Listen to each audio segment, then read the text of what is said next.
ನಾರಾಯಣಾಯ ಪರಿಪೂರ್ಣಗುಣಾರ್ಣವಾಯ ವಿಶ್ವೋದಯಸ್ಥಿತಿಲಯೋನ್ನಿಯತಿಪ್ರದಾಯ ಜ್ಞಾನಪ್ರದಾಯ ವಿಬುಧಾಸುರಸೌಖ್ಯದುಃಖಸತ್ಕಾರಣಾಯ ವಿತತಾಯ ನಮೋ ನಮಸ್ತೆ. ನಾರಾಯಣಂ ಸುರಗುರುಂ ಜಗದೇಕನಾಥಂ ಭಕ್ತಪ್ರಿಯಂ ಸಕಲಲೋಕನಮಸ್ಕೃತಂಚ ತ್ರೈಗುಣ್ಯವರ್ಜಿತಮಜಂ ವಿಭುಮಾದ್ಯಮೀಶಂ ವಂದೇ ಭವಘ್ನಮರಾಸುರಸಿದ್ಧವಂದ್ಯಂ. ನಾರಾಯಣಂ ನಮಸ್ಕೃತ್ಯ ನರಂಚೈವ ನರೋತ್ತಮಂ ದೇವೀಂ ಸರಸ್ವತೀಂ ವ್ಯಾಸಂ ತತೋ ಜಯಮುದೀರಯೇ. ಜ್ಞೇಯಮನ್ಯೈಃ ಹರೇರ್ನಾಮ ನಿಜ ಕರ್ತವ್ಯಮೇವ ಚ. ಉಳಿದವರೆಲ್ಲ ಕೂಡ ಹರೇರ್ನಾಮ ಶ್ರೀಹರಿಯ ನಾಮೋಚ್ಚಾರಣೆ ಎಲ್ಲರ ಅಧಿಕಾರಿಗಳು. ಅಲ್ಲಿ ಹೇಳ್ತಾರೆ ಶ್ರೀಶೂದ್ರ ಬ್ರಹ್ಮಬಂಧೂನಾಂ ತಂತ್ರಜ್ಞಾನೇಧಿಕಾರಿತಾ ಅಂತ ಹೇಳ್ತಾ ಎಲ್ಲರಿಗೂ ಕೂಡ ನಾಮಾಧಿಕಾರ ಇದೆ ಅಂತ ಸ್ಪಷ್ಟ ಹೇಳ್ತಾರೆ. ನಾಮಜ್ಞಾನಾಧಿಕಾರಿಣ ಬ್ರಹ್ಮಸೂತ್ರ ಭಾಷೆಯಲ್ಲಿ ಬಂದಿದೆ ಇದೆಲ್ಲ.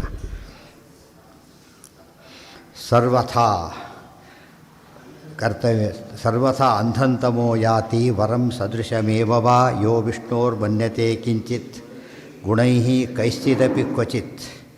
ಯಾರು ವಿಷ್ಣುವಿಗೆ ಬೇರೆಯವರ ಸಮ ಇದ್ದಾರೆ, ವಿಷ್ಣುವಿಗಿಂತ ಮೇಲಿನವರಿದ್ದಾರೆ ಅಂತ ತಿಳ್ಕೊತಾರೆ, ಯಾವುದೇ ಗುಣಗಳನ್ನು ಕಡಿಮೆ ಅಂತ ಭಾವಿಸ್ತಾರೆ ವಿಷ್ಣುವಿಗೆ, ಅವರೆಲ್ಲ ರುದ್ರಾದಿ ದೇವತೆಗಳನ್ನು ಸಹ ವಿಷ್ಣುವಿಗೆ ಸಮ, ವಿಷ್ಣುವಿಗಿಂತ ಅಧಿಕ ಅಂತ ತಿಳಿಯೋಕ್ಕೆ ಸಾಧ್ಯವೇ ಇಲ್ಲ. ಅಭೇದವನ್ನು ಸಹ ತಿಳಿಯಬಾರದು. ಭೇದಂ ಯೋವಾ ನ ಮನ್ಯತೆ, ಅವರೆಲ್ಲ ಅಂಧಂತಮಸ್ಸಿಗೆ ಹೋಗೇ ಹೋಗ್ತಾರೆ ಅಂತ ಹೇಳಿದರು. ಭೇದದೃಕ್ ತದ್ಗುಣಾದೌ ಪ್ರಾದುರ್ಭಾವಗತೇಪಿ ಯಃ ಪ್ರಾಕೃತಂ ದೇಹಮಥವಾ ದುಃಖಾಜ್ಞಾನಶ್ರಮಾದಿಕಂ.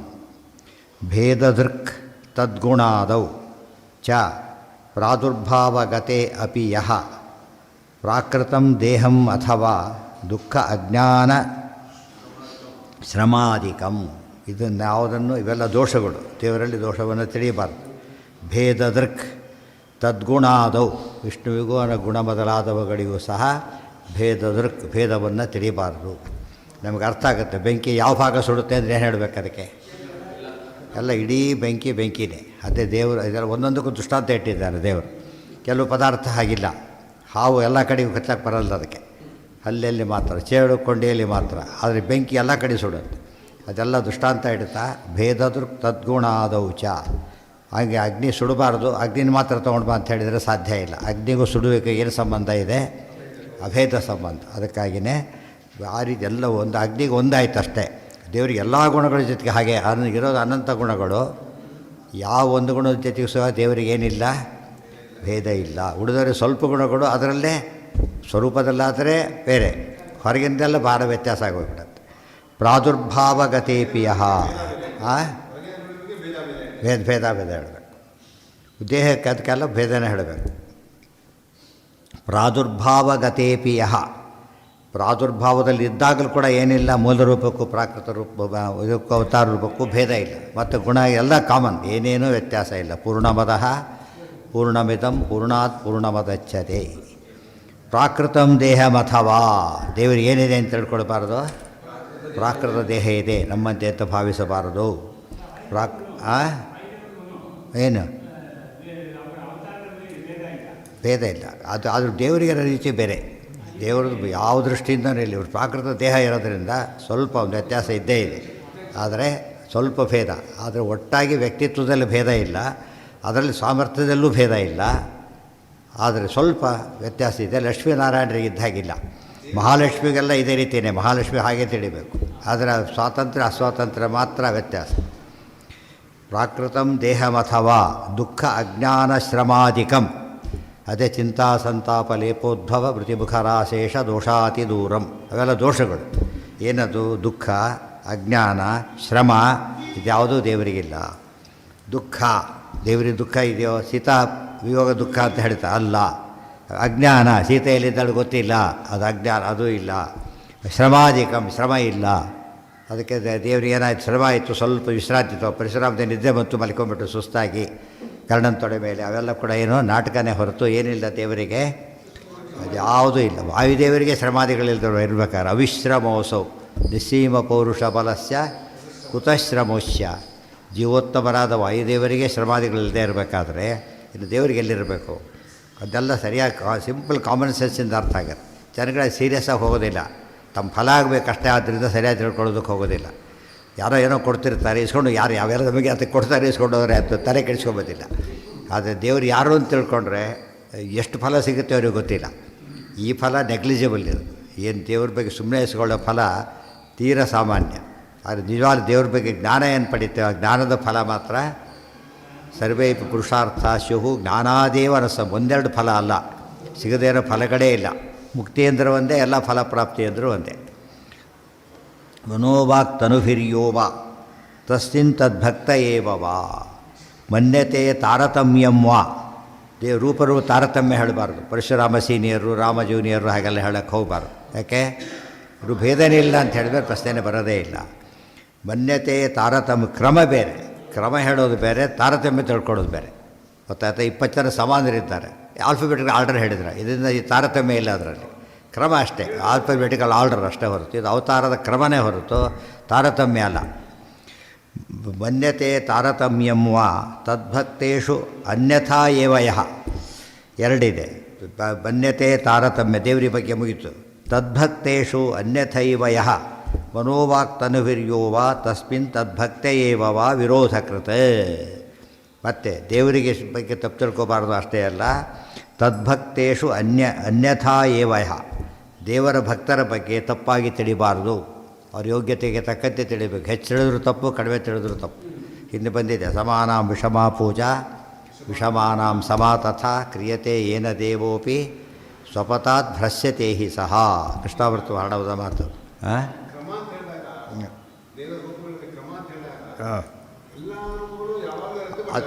ಅದು ಅಷ್ಟೇ ಅದಕ್ಕೆ ಆ ವ್ಯಕ್ತಿಕ್ರಮ ಗೊತ್ತಾಯ್ತಾ?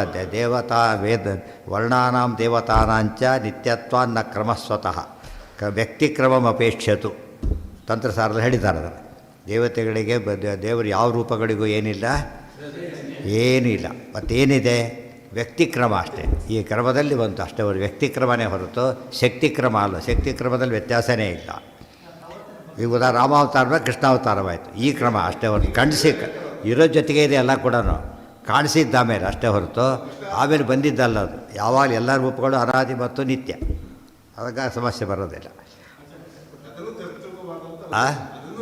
ಅದು ತಪ್ಪು ತಿಳ್ಕೊಬಾರ್ದು. ಅದು ಎಲ್ಲದೂ ಎಷ್ಟು ಸರಿ ತಿಳ್ಕೊತೀವೋ ಫಲ ಅಷ್ಟು ಜಾಸ್ತಿ, ಸ್ವಲ್ಪ ತಪ್ಪು ತಿಳ್ಕೊಂಡ್ರೂ ಫಲ ಡೌನ್ ಆಗುತ್ತೆ.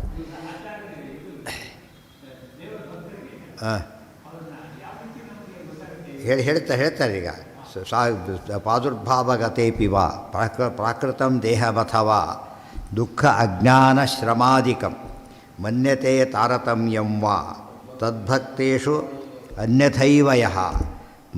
ಭಕ್ತರಲ್ಲಿ ತಾರತಮ್ಯ, ದೇವರಲ್ಲಿ ತಾರತಮ್ಯ ತಿಳಿಬಾರ್ದು, ಭಕ್ತರಲ್ಲಿ ತಾರತಮ್ಯ ತಿಳಿಬೇಕು, ತಪ್ಪಾಗಿ ತಿಳಿಬಾರ್ದು. ತಿಳಿಲೇಬೇಕು, ದೇವರಲ್ಲಿ ತಿಳಿಲೇಬಾರ್ದು, ಮುಗಿದೋಯ್ತು ಅದು. ಭಕ್ತರಲ್ಲಿ ತಿಳಿಬೇಕು, ತಪ್ಪಾಗಿ ತಿಳಿಬಾರ್ದು. ವಾಯುದೇವರು ಕಡಿಮೆ, ರುದ್ರದೇವರು ಜಾಸ್ತಿ, ಹೋಯ್ತು ಕತೆ. ಅದು ಇಬ್ಬರಲ್ಲೂ ಭಕ್ತಿ ಮಾಡ್ತಾರೆ, ಅದು ತಾರತಮ್ಯನೇ ಹೊರಟೋಗ್ಬಿಟ್ಟು. ಆ ಕ್ರಮ ಇರಬಾರ್ದು. ತಪ್ಪು ಕ್ರಮದಲ್ಲಿ ತಿಳ್ಕೊಂಡ್ರೂ ತಪ್ಪೆ. ಮನೋವಾಕ್ತನುಭಿ ಯೋ ವಾ ತಸ್ಮಿನ್ ತದ್ಭಕ್ತೆ ಏವ ವಾ ವಿರೋಧಕೃತ್ ವಿಷ್ಣುಧೀನಾತ್ ಅನ್ಯತ್ ಕಿಂಚಿತಪಿ ಸ್ಮರನ್ ಅನ್ಯಾಧೀನತ್ವವಿಚ್ಛಾಸ್ಯ ಸರ್ವಪೂರ್ತ್ಯವಿದೇವ ಚ. ಇವೆಲ್ಲ ಎಷ್ಟು ದೋಷಗಳು ಬಿಡಬೇಕು ಅಂತ ಹೇಳಿದೆ. ಸರಿಯಾಗಿ ತಿಳ್ಕೊಂಡ್ಬಿಟ್ರೆ, ಸರಿಯಾಗಿ ತಿಳ್ಕೊಳ್ಳೋದು ಎಷ್ಟು ಸರಿನೋ ತಪ್ಪಾಗಿ ತಿಳ್ಕೊಳ್ಳೋದಿರೋದು ಅಷ್ಟೇ ಮುಖ್ಯ ಅನ್ನೋದನ್ನು ಸ್ಪಷ್ಟ ಮಾಡ್ತಾರೆ. ಮನೋವಾಕ್ತನುಭಿ ಯಹ ವಾ ತಸ್ಮಿನ್ ತದ್ಭಕ್ತೆ ಏವ ವಾ ವಿರೋಧಕೃತ್. ತಸ್ಮಿನ್ ದೇವರಿಗೆ ಮನಸ್ಸಲ್ಲೂ ವಿರೋಧ ಮಾಡಬಾರ್ದು. ದೇವರು ಕೈ ಕೊಟ್ಟ ಹಾಗೆಲ್ಲ ಅಂದ್ಕೊಳ್ಳೋಕೆ ಹೋಗಬಾರ್ದು. ಮನಸ್ಸು ಗಟ್ಟೆಗೇನು ಯಾರ ಮುಂದೆ ಹೇಳಿಲ್ಲ, ಮನಸ್ಸಲ್ಲೇ ಅಂದ್ಕೊಂಡ, ಅದು ಸರಿಯಲ್ಲ. ಮಾತೆಲ್ಲ ಅಂದ, ತಮಾಷೆಗೂ ಅನ್ಬಾರ್ದು ದೇವ್ರ ಬಗ್ಗೆ. ಅದು ಹಾಸ್ಯ ಕೂಡ ಕಲ್ಪನೆ ಮಾಡಬಾರ್ದು.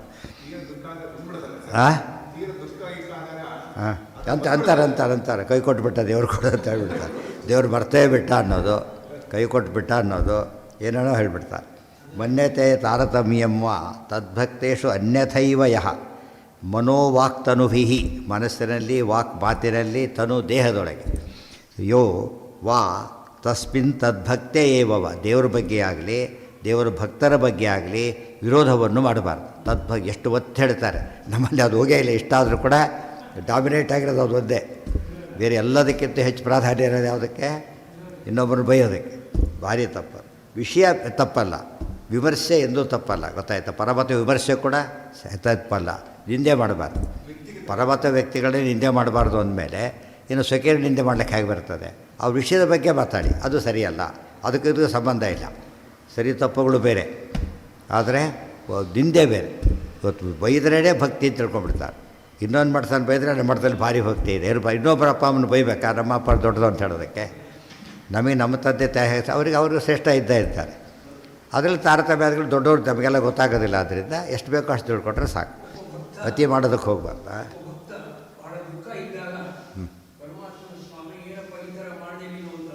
ಹಾಂ, ಅದು ದೋಷನೇ. ಮತ್ತೆ ದೇವರಿಗೆ ಏನೋ ಒಂದು ಅಜ್ಞಾನ ಏನೋ ಹೇಳ್ತಿದ್ವಿ ನಾವೀಗ. ದೇವರಿಗೆ ಏನೋ ಒಂಥರ ದೋಷ ಹೇಳೋದಕ್ಕೆ ಹೊರಟಿದ್ವಿ ನಾವೀಗ. ಯಾರ ಬಗ್ಗೆ ಯಾರೋ ನಮ್ಮ ಕೈ ಕೊಟ್ಟರು ಅಂಥೇಳಿ ದೇವ್ರಿಗೆ ಆ ಗುಂಪಿ ಸೇರಿಸಾಗಿ ಹೇಳ್ತೇವೆ, ಹೇಳಬಾರ್ದು. ಹಾಗೆ ದೇವ್ರು ಏನು ಮಾಡೋದಿಲ್ಲ, ಏನೇನೋ ದೋಷಗಳೇ ಇಲ್ಲ ಅಂದರೆ ಮತ್ತೆ ಮಾತಾಡೋದೇ ಇಲ್ಲ. ಹಾಂ, ಕ್ಷಮಿಸ್ತಾನೆ, ಅದು ಸಾಧನೆ ಮುಂದುವರಿ. ಆಮೇಲೆ ಅನ್ಕೊಳ್ಳೋ ತಪ್ಪಾಯಿತು ಅನ್ಕೋಬಾರ್ದು. ಮೊದಲು ಅನ್ಬೋದು, ಅದು ಅನ್ಕೊಳ್ದಿರ್ಲಿಕ್ಕೆ ಆಗೋದಿಲ್ಲ. ಮೆಚ್ಯೂರಿಟಿ ಬರ್ತಾ ಹೋಗೋದಂತ ಏನಾಗುತ್ತಾಗ ಆಗದು ಹೋಗಿಬಿಡತ್ತೆ ತಕ್ಷಣ. ಅದು ಮಕ್ಕಳಿಗೆ ಏನು ತಾಯಿ ಕೇಳಿದ್ದು ಕೊಡೋದಿಲ್ಲ. ಯಾವುದೋ ಒಂದು ಕಾಮಾಲಿ ಆಗಿದೆ ಬೋಂಡ ಕೊಡೋದಿಲ್ಲ, ಸಿಟ್ಟು ಬಂದುಬಿಡುತ್ತೆ ತಾಯಿ ಮೇಲೆ. ಅದು ದೊಡ್ಡ ಎಷ್ಟು ಒಳ್ಳೆ ಕೊಟ್ಟಿದ್ರೆ ಪ್ರೀತಿ ಆಗ್ತಿತ್ತು, ಈಗ ಇರ್ತಾನೆ ಇರಲಿಲ್ಲ. ಅದು ಗೊತ್ತಾಗುತ್ತೆ. ಆ ಕಾಲಕ್ಕೆ ಇರ್ಬೋದು, ತಪ್ಪಲ್ಲ. ಬಟ್ ಅದು ಕಂಟ್ರೋಲ್ ಮಾಡಬೇಕು ತಕ್ಷಣ. ದೇವ್ರ ವಿಷಯ ತಿಳ್ಕೊಂಡ್ರೆ ಅದು ಕಂಟ್ರೋಲ್ ಮಾಡೋಕ್ಕೆ ಬರೋದಿಲ್ಲ. ಇಲ್ಲಿ ತಪ್ಪು ತಿಳ್ಕೊಬಿಟ್ಟೆ ನಾನು, ಆ ಕ್ಷಣಕ್ಕೆ ತಪ್ಪಾಯಿತು, ದೇವರಲ್ಲಿ ದೋಷ ಇಲ್ಲ, ಕೆಲಸ ಆಗಿದೆ. ದೋಷ ಇರಲೇಬೇಕು ಒಬ್ಬರಲ್ಲಿ, ದೇವರಲ್ಲಿ ನಮ್ಮ ಯಾರಲ್ಲಿ ಇರಬೇಕೀಗ? ನಮ್ಮಲ್ಲೇ ಇರಬೇಕಷ್ಟೇ. ಸಿಂಪಲ್ ಅದು. ಪ್ರತಿಯೊಂದು ಕೂಡ ಆ ಥರ ಯೋಚನೆ ವಸ್ತು ಆಧಾರ ಇಲ್ಲದೆ ಇರಲಿಕ್ಕೆ ಸಾಧ್ಯ ಇಲ್ಲ. ಆದಮೇಲೆ ದೇವರಲ್ಲಿರೋ ಸಂಭವನೇ ಇಲ್ಲ. ಬೆಂಕಿ ತಣ್ಣಗಿರೋ ಚಾನ್ಸೇ ಇಲ್ಲ. ಏನಪ್ಪ ಸ್ವಲ್ಪ ತಣ್ಣಗಾಗಿಬಿಡ್ತು ಅಂತ ಹೇಳೋಕ್ಕೆ ಸಾಧ್ಯ ಇಲ್ಲ. ಅಪ್ಪಿತಪ್ಪ್ಯಾರ ಅಂತೀವಿ ನಾವು ಇದನ್ನು. ಬೆಂಕಿ ತಣ್ಣಗಿರುತ್ತೆ, ಒಂದೊಂದು ಕಡೆ ಒಂದೊಂದು ಊರಲ್ಲಿ ತಣ್ಣಗಿರುತ್ತೆ, ಏನು ಅನ್ನೋದಿಲ್ಲ. ನಮಗೆ ಎಷ್ಟು ಗಟ್ಟಿಯಾಗಿಬಿಟ್ಟಿದೆ ಆ ಬಗ್ಗೆ. ಯಾವ ಸುಟ್ಕೊಂಡು ಗೊತ್ತಿರೋದ್ರಿಂದ ಸ್ಪಷ್ಟ ಅರ್ಥ ಆಗಿದೆ. ಆದರೆ ದೇವ್ರ ಬಗ್ಗೆ ಆ ಥರ ಭಾವನೆ ಬರಬಾರ್ದು. ತಕ್ಷಣ ಏನು ಮಾಡಬೇಕು? ತಿದ್ಕೋಬೇಕಾಗ. ದೇವರು ತಪ್ಪು ಮಾಡೋದೇ ಇಲ್ಲ ಅಂದಮೇಲೆ ಇದು ನಮ್ಮದೇ ತಪ್ಪು, ಈ ಕಡೆ ತಪ್ಪಾಗಿದೆ. ನಮ್ಮಲ್ಲೂ ಬೇರೆ ಯಾರೋ ಮಾಡಿದ್ದಾರೆ, ಒಟ್ಟಿ ಮೇಲೆ ತಪ್ಪು ಬೇರೆ ಕಡೆ. ದೇವರಲ್ಲಿ ಹುಡುಕಬಾರ್ದು. ಅದು ಒಳ್ಳೆಯವರಲ್ಲಿ ಹುಡುಕ್ಬಾರ್ದು. ಒಳ್ಳೆಯವರು ಅವ್ರು ತಪ್ಪಿಲ್ಲ, ತಪ್ಪು ನಮ್ಮದೇನೆ. ಆ ಥರ ಯೋಚನೆ ಮಾಡಬೇಕು. ಏನು ಇಚ್ಛೆ? ಯಾವುದನ್ನ ಇಚ್ಛೆ? ಅದು ಇಚ್ಛೆನೇ, ಅದು ಬೇರೆ. ದೇವ್ರ ಇಚ್ಛೆಯಲ್ಲಿ ಏನು ಕೆಲಸ ಆಗೋದೇ ಇಲ್ಲ. ಏನು ಉದಾಹರಣೆಗೆ ಮೇಲೆ ಗೌರ್ಮೆಂಟ್ ನೋಟಿಸ್ ತರದೇನೆ ಯಾವುದು ಪಾಲಿಸಿ ಮ್ಯಾಟ್ರು ಯಾರೂ ಮಾಡೋಕ್ಕೆ ಬರೋಲ್ಲ, ಗೊತ್ತಾಯ್ತಿಲ್ಲ. ಗಮನ ಕೊಟ್ಟು ಇದು ಮಾಡಬೇಕೆ ಹೊರತು ಅವರು ಕೂಡ ತಕ್ಷಣ ಚೇಂಜ್ ಮಾಡಬೇಕು. ಪಾಲಿಸಿ ತೀರ್ಮಾನ ಮಾಡಿ ಅನೌನ್ಸ್ಮೆಂಟ್ ಮಾಡಬೇಕು, ಅವರೇ ಮಾಡೋಕ್ಕೆ ಬರೋದಿಲ್ಲ ಕೂಡ. ಇದು ಮನುಷ್ಯರು, ದೇವರೆಲ್ಲ ಪ್ರಶ್ನೆ ಇಲ್ಲ. ದೇವ್ರು ಏನು ಮಾಡ್ತಾನೆ? ಈಗ ಒಂದು ಉದಾಹರಣೆ, ಪಾಪ ಕರ್ಮ ಇದೆ, ಇವ್ರು ಅಟ್ಯಾಕ್ ಮಾಡಬೇಕೀಗ. ದೇವ್ರು ಬೇಡ ಅಂದರೆ ಬರ್ಲಿಕ್ಕಾಗಲ್ಲ ಅದಕ್ಕೆ. ಬಟ್ ಏನು ಮಾಡ್ತೀವಿ? ಇವ್ರಿಗೆ ಬುದ್ಧಿ ಬರಲಿ, ಅಲೋ ಮಾಡ್ತಾರೆ. ಅದು ಇಚ್ಛೆ. ದೇವ್ರ ಇಚ್ಛೆ ಪಡೆದೇ ಹೋದರೆ ಏನಾಗಲಿಕ್ಕೂ ಸಾಧ್ಯ ಇಲ್ಲ. ತೇನ ವಿನ ತೃಣಮಪಿ ನಚರತೆ ಅಂದರೆ ತದ್ವಿಚ್ಛೆಯ ವಿನ. ಅವ್ರು ಇಚ್ಛೆ ಮಾಡಿದವ್ರು ಏನು ಕೆಲಸನೂ ಆಗೋದಿಲ್ಲ. ಒಳ್ಳೆಯದು ಆಗೋದಿಲ್ಲ, ಕೆಟ್ಟದ್ದು ಆಗೋದಿಲ್ಲ. ರಾಗ, ದ್ವೇಷ, ಪಕ್ಷಪಾತ ಯಾವ್ಯಾವುದೂ ಇಲ್ಲ. ಅದು ಗಟ್ಟಿಯಾಗ್ತಾ ಹೋಗ್ಬೇಕದು. ತಪ್ಪು ಅದು ಪ್ರಾಕ್ಟೀಸ್ ಮಾಡ್ತಾ ಸ್ವಲ್ಪ ದಿವಸಕ್ಕೆ ಹೋಗಿಬಿಡತ್ತೆ. ಮೊದಲು ಸ್ವಲ್ಪ, ಆಮೇಲೆ ಏನಾಗುತ್ತೆ? ಅದು ಅಭ್ಯಾಸ ಆಗಿಬಿಡುತ್ತೆ. ದೇವರಲ್ಲಿ ಜೋಷ ಮಾಡಿಕೊಡೋದು ಬಿಟ್ಬಿಡು ಅಂತ ಹೇಳ್ತಾರೆ. ಹಾಂ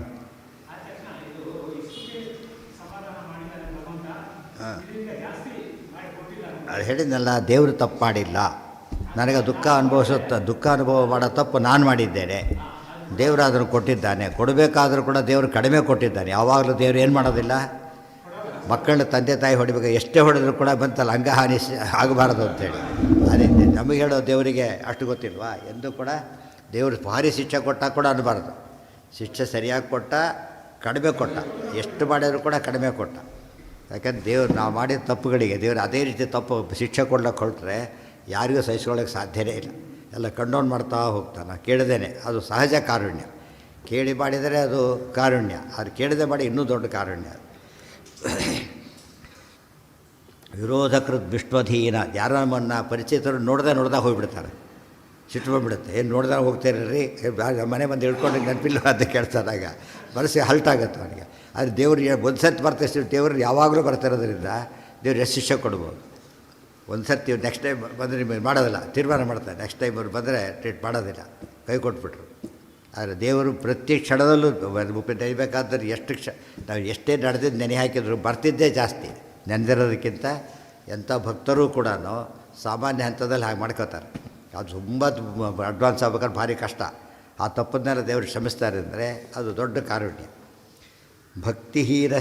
ಭಕ್ತಿಹೀನಾಶ್ಚತೆ ಸರ್ವೇ ಮುಂದಿದೆ. ಅನ್ಯಾ ವಿರೋಧಕೃತ್ ವಿಷ್ಣು ಅಧೀನಾತ್ ಅನ್ಯತ್ ಕಿಂಚಿದಪಿ ಸ್ಮರನ್. ಮತ್ತು ಇದು ದೇವರಿಗೆ ಸಂಬಂಧಪಟ್ಟಿದ್ದಲ್ಲ, ಗೊತ್ತಾಯ್ತಾ? ಇದು ದೇವರಿಗೆ ಸಂಬಂಧಪಟ್ಟಿದ್ದಲ್ಲ, ಬೇರೆಯವ್ರಿಗೆ ಸಂಬಂಧಪಟ್ಟಿದ್ದು ಹೇಳಿಲ್ಲ. ಈ ದೇವತೆ ಕೈಲಾಗಲ್ಲ, ವಿಷ್ಣು ಕೈಲಾಗಲ್ಲ, ಬೇರೆಯವರು ಮಾಡ್ತಾರೆ ತಿಳ್ಕೊಬಾರ್ದಾಗಿ. ವಿಷ್ಣುಧೀನವಲ್ಲದ ವಸ್ತು ಜಗತ್ತಿನಲ್ಲಿ ಯಾವುದೂ ಇಲ್ಲ, ಗೊತ್ತಾಯ್ತಾ? ಅಲ್ಲಿ ಹೇಳ್ತಾರೆ ವಿಷ್ಣುಧೀನಾದ ಅನ್ಯತ್ ಕಿಂಚಿದಪಿ ಸ್ಮರನ್. ವಿಷ್ಣುವಿಗೆ ಆಫೀಸ್ ಕೆಲಸ ಎಲ್ಲ ಎಂಟ್ರಿ ಆಗಬೇಡ ಅಂತ ಹೇಳ್ತಾರೆ ಕೆಲವು. ದೇವರಿಗೆ ಏನು ಆಫೀಸ್ ಎಂಟ್ರಿ ಆಗಬೇಡ ನೀನೀಗ ಅಂತ ಹೇಳಕ್ಕೆ ಬರೋಲ್ಲ. ಪ್ರತಿಯೊಂದು ಕೆಲಸ ಕೂಡ ಇವತ್ತಿಂದಲ್ಲ ನಿನ್ನೆದಲ್ಲ, ಹೋದ ಜನ್ಮದ್ದು ಅಲ್ಲ, ಎಲ್ಲರದ್ದು ಅಲ್ಲ, ಪ್ರತಿಯೊಬ್ಬರದ್ದು ಪ್ರತಿ ಕ್ಷಣದಲ್ಲೂ ಕೂಡ ದೇವ್ರದ್ದು ಏನಾಗಿದೆ, ದೇವರ ಅಧೀನ್ಯದಲ್ಲೇ ಇದೆ. ಇದು ತುಂಬ ಇಂಪಾರ್ಟೆಂಟ್. ಎಷ್ಟೊತ್ತಿಗೆ ಗಮನವಿಲ್ಲದೆ ನಾವು ಉಳಿದವ್ರ ಕೆಲಸ ಮಾಡ್ಬೋದು, ಎಷ್ಟು ದೊಡ್ಡವರು ಕೂಡ ಗಮನ ತಪ್ಪಿಸ್ಬೋದು, ದೇವ್ರ ಗಮನ ತಪ್ಪಿಸ್ಲಿಕ್ಕಾಗೋದಿಲ್ಲ. ಆದ್ದರಿಂದ ಅದು ತಿಳಿದಷ್ಟು ಭಕ್ತಿ ಜಾಸ್ತಿ ಆಗಲಿಕ್ಕೆ ಶುರುವಾಗುತ್ತೆ. ಹಾಂ, ಹೌದು.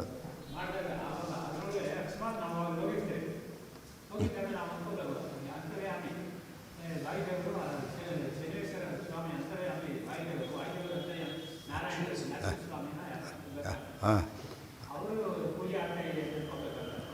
ಎಲ್ಲಿ ಕೆಲವು ಕಡೆ ಹೋಗಲೇಬಾರ್ದು ಅಷ್ಟು, ಗೊತ್ತಾ? ಅನುಸಂಧಾನ ಎಲ್ಲ ಕಡೆ ಮಾಡಬಾರ್ದು. ಸ್ವಯಂವ್ಯಕ್ತ ಸ್ಥಳ ಅಂತಲ್ಲಿ ಮಾತ್ರ ಹಾಗೆ ಮಾಡಬೇಕೆ ಹೊರತು ಬೇರೆ ಕಡೆ ಹೋಗಬಾರ್ದೆಲ್ಲ ಅನುಸಂಧಾನ ಮಾಡೋದೇನು ಬಂತೀಗ? ಕ್ಲಬ್ನಲ್ಲಿ ಅನುಸಂಧಾನ ಮಾಡಿಕೊಟ್ರೆ ಹೋಗಲೇಬಾರ್ದು, ಅನುಸಂಧಾನ ಪ್ರಶ್ನೆ ಇಲ್ಲ, ಅದು ಗೊತ್ತಾಯ್ತಾ? ಒಳ್ಳೆ ಜಾಗದಲ್ಲಿ ಅನುಸಂಧಾನ ಮಾಡಬೇಕು ಅಷ್ಟೇ ಹೊರತು ಅದು ಆಪತ್ಕಾಲ ಬೇರೆ, ಆಪತ್ಕಾಲದ ಅನುಸಂಧಾನ ಬೇರೆ. ನಾವು ಯಾವುದೋ ದಾಕ್ಷಿಣ್ಯಕ್ಕೆಲ್ಲೇ ಹೋಗ್ತೇವೆ, ಅವ್ರು ಏನೋ ಮಾಡಿದ್ದಾರೆ, ಅವನಲ್ಲ ವೈಷ್ಣವ ಅಲ್ಲ ಆದರೂ ಮಾಡಿದ್ದಾನೆ, ಅವರಲ್ಲಿ ಲೋಕದೃಷ್ಟಿಯಿಂದ ವಿರೋಧ ಇತ್ಯಾದಿ ಮಾಡಬಾರ್ದು. ಶಾಸ್ತ್ರ ದೃಷ್ಟಿಯಲ್ಲಿ ಮಾಡಿದಾಗ ಮಾನಸಿಕ ಹೊಂದಾಣಿಕೆ ಬೇರೆ, ಫಿಸಿಕಲ್ ಹೊಂದಾಣಿಕೆ ಬೇರೆ. ಅನಿವಾರ್ಯವಾಗಿ ಮಾನಸಿಕವಾಗಿ ಸಿಕ್ಕಾಕ್ಕೊಂಡಾಗ ಅದು ತಪ್ಪಲ್ಲ. ಆದರೆ ನಾವು ಇಂಟೆನ್ಷನ್ಲಿ ಹೋಗ್ತೇವೆ ಯಾವುದೋ ಕಾರಣಕ್ಕೆ, ಅದು ಕರೆಕ್ಟ್ ಅವ್ರು ಮಾಡ್ತಿರೋದು ತಪ್ಪೇನೆ. ಬಟ್ ಇದು ಭಾರಿ ನಂಗೆ ಉಪಕಾರ ಮಾಡಿದರು, ಅದು ಧರ್ಮ ದೊಡ್ಡದು, ನಿನ್ನ ವೈಯಕ್ತಿಕ ದೊಡ್ಡದು. ಹೇಳಿಲ್ಲ ಅವ್ರು ಡ್ರಾಪ್ ಕೊಟ್ಟಿದ್ದ ಅಂತೇಳಿ ಕಾಪಿ ಹೊಡ್ಲಿಕ್ಕೆ ಅವಕಾಶ ಕೊಟ್ಟರೆ ಯಾರೋ ಕೇಳಿದರು, ಇಲ್ಲ ನಮ್ಮ ವಿಷಯ ಬೇರೆ ಬೆಳೆಯೋದು, ನಿಮ್ಮ ವಿಷಯ ಬೇರೆ ಹೇಗಾಗುತ್ತದೆ, ಇನ್ನು ಬೇರೆ ವಿಷಯ ಕೂತಿಲ್ಲ ಅಲ್ಲಿ, ಇದು ಆಫೀಸ್ ವಿಷಯ. ಅದು ಬೇರೆ ವಿಷಯ ಬಂದರೆ ಹೊರಗಿನ ವಿಷಯ ಬೇರೆ.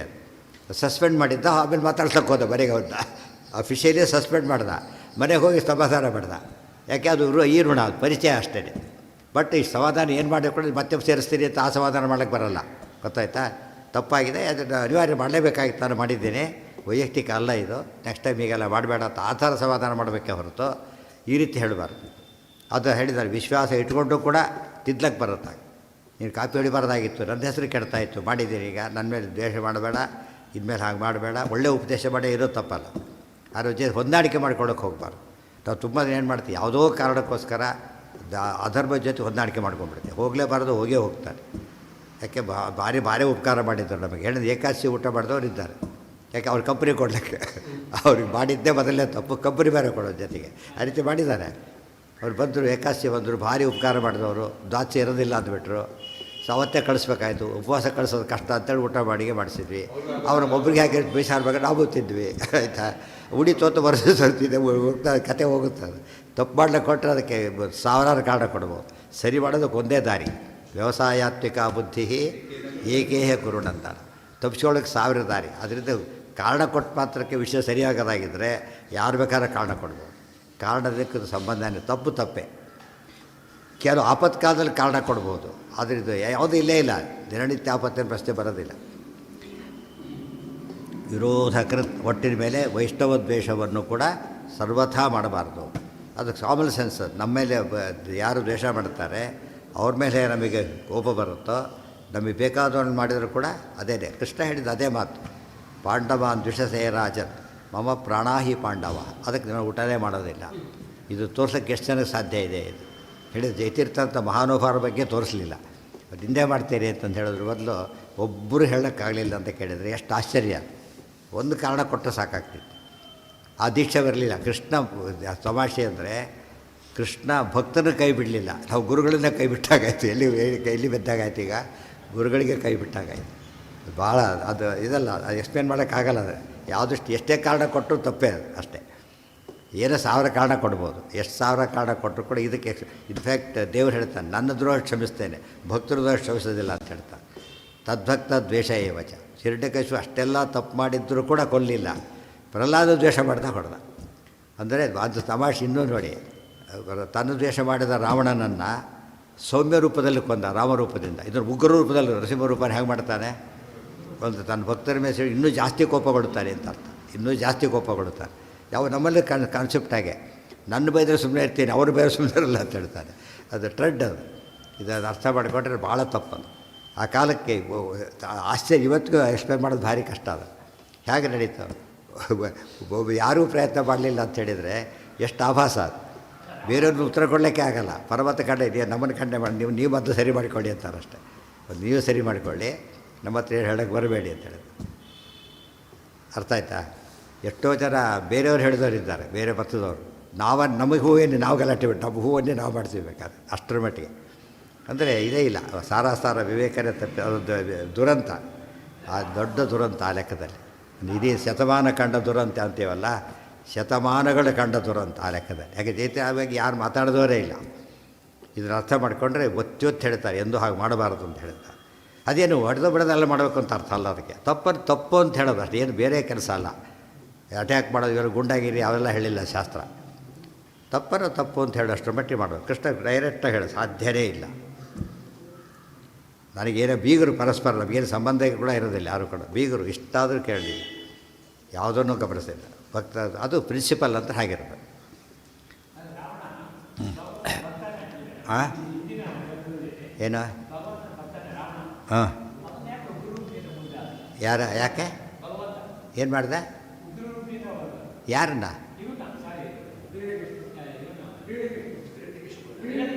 ಸಿಟ್ಟು ಬಂದು ಭಕ್ತರ ಮೇಲೆ ಕೈ ಮಾಡಿ ಇನ್ನೂ ಸಿಟ್ಟು ಬರ್ತದೆ ಅಂತ ಹೇಳ್ತಾರೆ. ನನ್ನ ಮೇಲೆ ಮಾಡಿದೆ ತಡ್ಕೊತೀನಿ, ಭಕ್ತರ ಮೇಲೆ ತಡ್ಕೊಳೋದಿಲ್ಲ. ಆಯಿತಾ?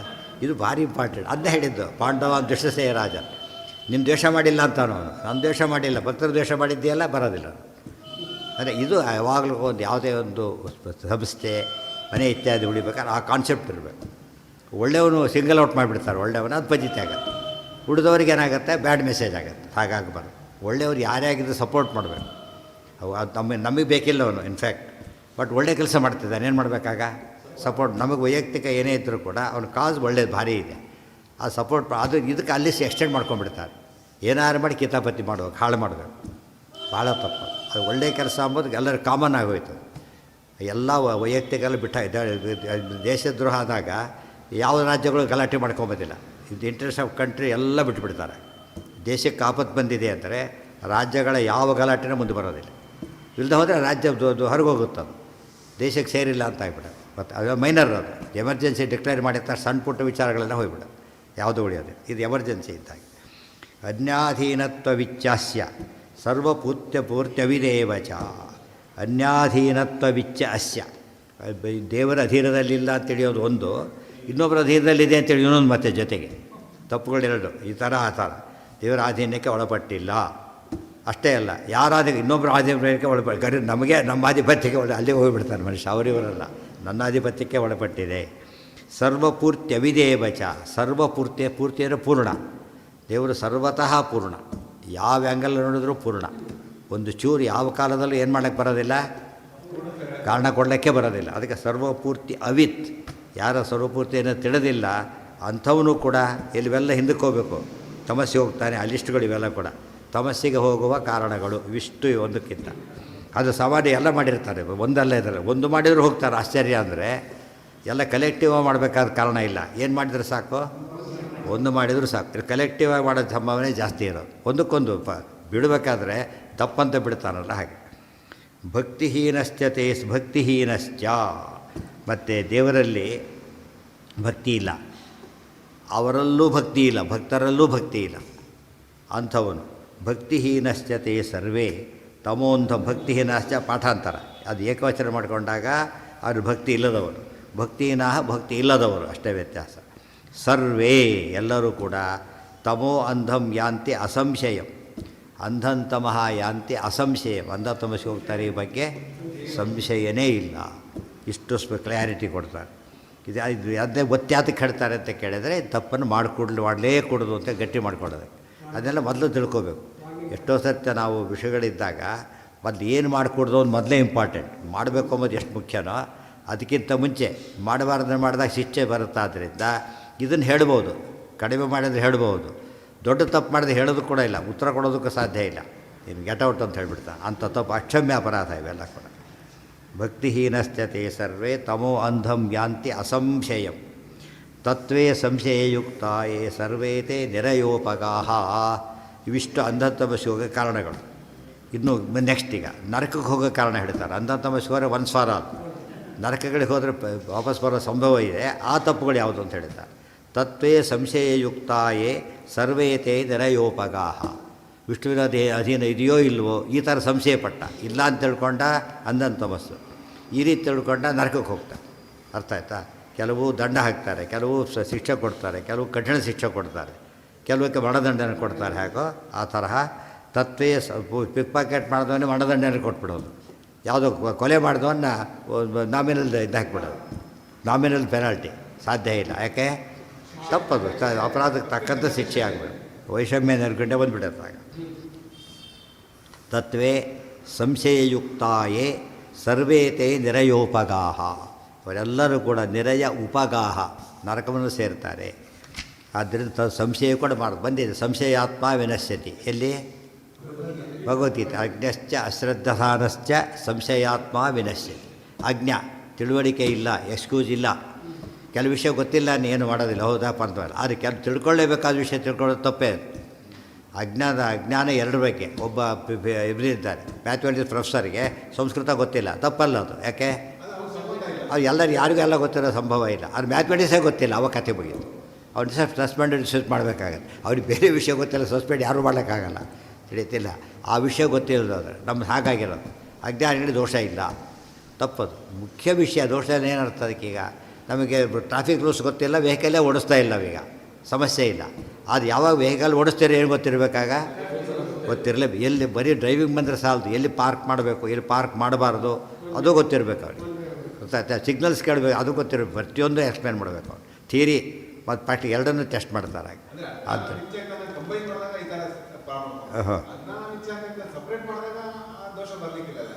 ಇಲ್ಲ, ತಿಳ್ಕೊಂಡಿಲ್ಲ, ಅವು ದೊಡ್ಡ ಅಪರಾಧನೇ. ಅದು ಜಾಸ್ತಿ ಹೇಳಿದ ಅಥೋ ಮೂರ್ಖಾಣಂ ನ ದೋಷ ಐತಿ ನಾ.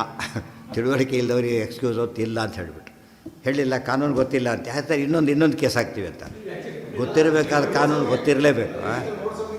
ಏನೇ? ಸರಿ ಆಯ್ತು, ಅದು ದೋಷ ಇಲ್ಲ. ಆ ಜ್ಞಾನ, ಅಂಥ ಅಜ್ಞಾನ ಮೇಲೆ 1000 ಇದೆ. ಗೊತ್ತಾಯ್ತಾ? ಆ ಜ್ಞಾನ ಹೇಳೋದಿಲ್ಲ. ಅದು ಯಾವ್ದು ತಿಳ್ಕೊಳ್ಳೇಬೇಕು ಅದು ತಿಳ್ಕೊಳ್ಳೋದೇ ಹೋದರೆ ಯಾರೂ ಸಂಧ್ಯಾವಂದನೆ ಮಾಡಲಿಲ್ಲ, ದೋಷ ಇಲ್ಲ. ದ್ವಿಜರು ಮಾಡದೆ ಹೋದರೂ ದೋಷ.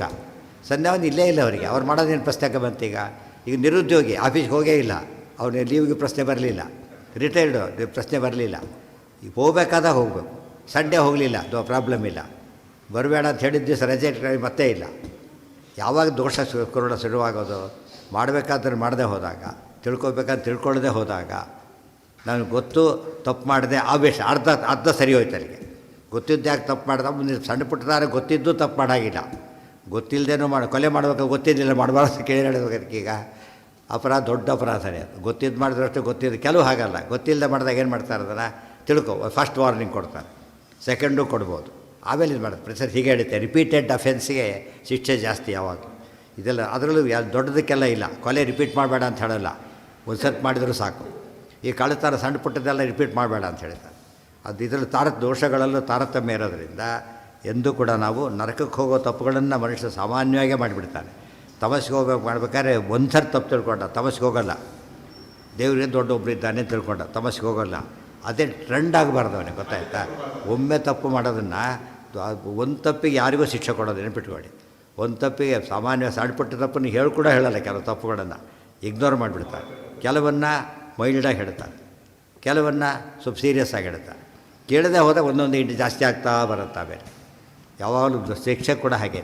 ತುಂಬ ಜನ ತಪ್ಪು ಮಾಡ್ತಿರ್ತಾರೆ. ಇವತ್ತು ಉದಾಹರಣೆ ನಾವು ಈ ರೀತಿಯೇ ಬೈತಿರೋ ನಮ್ಮ ಮತನ, ದೇವರು ತಪ್ಪು ಅಂಧತಮಸ್ಸಿಗೆ ಹೋಗ್ತೀವಿ ಹಾಗಿದ್ರೆ ಅಂತ ಬರ್ತಾರೆ. ಹಾಗೆ ಹೇಳಿಲ್ಲ. ಇವತ್ತು ಎಷ್ಟೋ ಅವಕಾಶ ಅಂತ ಕೊಡ್ತಾರೆ. ತಿಳ್ಕೊಳ್ಳಿ. ಹೇಗೆ ಸರ್ಕಾರ ಕೂಡ ಎಷ್ಟು ಅಟೆಂಪ್ಟ್ ಮಾಡ್ಬೋದು. ಇವತ್ತು ಫೇಲ್ ಆದವನು ಒಂದು ಸರ್ತಿ ಫೇಲು ಅಂತ ಹೇಳಿದ ತಕ್ಷಣ ಎಲ್ಲ ಕೋರ್ಸ್ಗೂ, ಕೆಲವು ಕೋರ್ಸ್ ಒಂದು ಸರ್ತಿ ಹೋದರೂ ಹೋಯಿತು, ಕೆಲವಕ್ಕೆ ಹಾಗಲ್ಲ. ತುಂಬ ಚಾನ್ಸ್ ಸಿಗುತ್ತೆ. ಎಷ್ಟುವರೆಗೆ ಗೊತ್ತಾ? ಅದು ಆ ಸ್ಕೀಮ್ ವೈಂಡ್ ಅಪ್ ಮಾಡ್ತಾರೆ.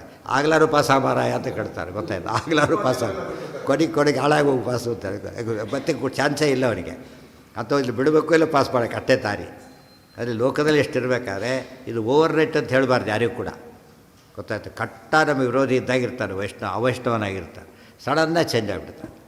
ವೈಷ್ಣವನು ಈ ಮೀಟ್ ಮಾಡಿ ಮುಂದೆ ಹೋಗಿಬಿಡ್ತಾನೆ. ಆದ್ದರಿಂದ ಅದನ್ನು ಹೇಳಬಾರ್ದು, ಅವ್ರು ಸ್ವರೂಪ ಡಿಕ್ಲೇರ್ ಮಾಡಬಾರ್ದು. ನೆನ್ಪಿಟ್ಕೊಳ್ಳಿ, ನಾವು ಕಣ್ಣಿಗೆ ಕಾಣ್ತಕ್ಕಂಥ ಯಾವ ಆಧಾರದ ಮೇಲೂ ಕೂಡ ಸ್ವರೂಪ ಡಿಕ್ಲೇರ್, ಅವನು ಎಂತೆಂಥ ತಪ್ಪು ಮಾಡಿದ್ರು ಕೂಡ ನಮಗೆ ರೈಟ್ ಇಲ್ಲ, ಸ್ವರೂಪ ಹೇಳಬಾರ್ದು. ತಪ್ಪು ಅಂತ ಹೇಳಿ ಅಷ್ಟು ರೈಟ್ ಇದೆ ಹೊರತು ಇದು ತಪ್ಪಪ್ಪ ಇವತ್ತು ಕೊಲೆ ಮಾಡಿದ ಅಷ್ಟೇ ಹೊರತು ಸ್ವರೂಪನೇ ತಾಮಸ ಅಂತ ಹೇಳೋಕ್ಕೆ ಬರೋಲ್ಲ, ಗೊತ್ತಾಯ್ತಾ. ಮುಂದೆ ಬದಲಾವಣೆ ಹೊಂದ್ಬೋದು ಅವರು. ಅದೇ ಇದು ಒಳ್ಳೆಯವರು ಕೂಡ ನಮ್ಮ ಪ್ರಕಾರ ವೃತ್ತಿ ಒಳ್ಳೆ ಅಂತ ಹೇಳೋಕ್ಕೆ ಬರೋದಿಲ್ಲ. ಎಷ್ಟೋ ಜನ ನಿರ್ವಾಹ ಇಲ್ಲ ಅಂತ ಒಳ್ಳೆಯವರಾಗಿರ್ತಾರೆ, ಅವ್ರು ಕಳ್ಳರಲ್ಲ, ಯಾಕಂದ್ರೆ ಕಳ್ತನ ಮಾಡೋ ಚಾನ್ಸೇ ಸಿಕ್ಕಿಲ್ಲ, ಗೊತ್ತಾಯ್ತಾ. ಪ್ರಸಂಗನೇ ಬಂದಿಲ್ಲ ಅಷ್ಟೇ ಹೊರತು ಸಾಚಾಂತೇನೂ ಅಲ್ಲ. ಚಾನ್ಸ್ ನೋಡ್ಕೊಟ್ರೆ ಸುಮ್ಮನೆ ಟೆಸ್ಟ್ ಮಾಡಿದ್ರೆ ಗೊತ್ತಾಗ, ಸುಮ್ಮನೆ ಹೋಗ್ತಾ ಬಂಗಾರ ಸಾರ ಬಿಡಿಸ್ಕೊಂಡು ಹೋಗ್ಬಿಟ್ಟು ಕಿಟಕಿಯಲ್ಲಿ ನೋಡ್ತೀರಿ ಸಿಕ್ಕಾಕೊಂಡ್ಬಿಡ್ತಾರೆ ಎಷ್ಟೋ ಜನ. ಕೆಲವು ಆಗಲೂ ಇಲ್ಲದೇ ಇರ್ತಾರೆ, ಅದು ಬೇರೆ ಇದೆ, ಆಗಲೂ ಮುಟ್ಟೋದಿಲ್ಲ ಅವರು. ಅದು ತುಂಬ ಜನಗಳಿಗೆ ಭಯ ಯಾತಕ್ಕೆ ಇಲ್ಲದ ರಿಸ್ಕ್ ಅಂತ ಆ ಥರ ಮೈ ಮೇಲೆ ಹಾಕ್ಕೊಂಡು ಒದ್ದಾಡೋದು ಯಾತಕ್ಕೆ, ಅಕಸ್ಮಾತ್ ನೋಡಿದರೆ ಆ ಥರ ನೋಡೋರು ಬೇರೆ. ಅದು ಯಾತಕ್ಕೆ ಹೇಳಿದ್ದಿದ್ದೀರ ಅಂದರೆ ನಾವು ಕೆಟ್ಟವರು ಅಂತ ಹೇಗೆ ಸಡನ್ನಾಗಿ ಡಿಕ್ಲೇರ್ ಮಾಡಬಾರ್ದು, ಒಳ್ಳೆಯವರು ಕೂಡ ಪೂರ್ತಿ ನಂಬಬಾರ್ದು, ಹುಷಾರಾಗೇ ಇರಬೇಕು. ಅದ್ರ ಹೆಸರು ಫಸ್ಟ್ ಬರುತ್ತೆ ಬೇರೆಯೊಳಗೆ ಜ್ಞಾನವಾನ್.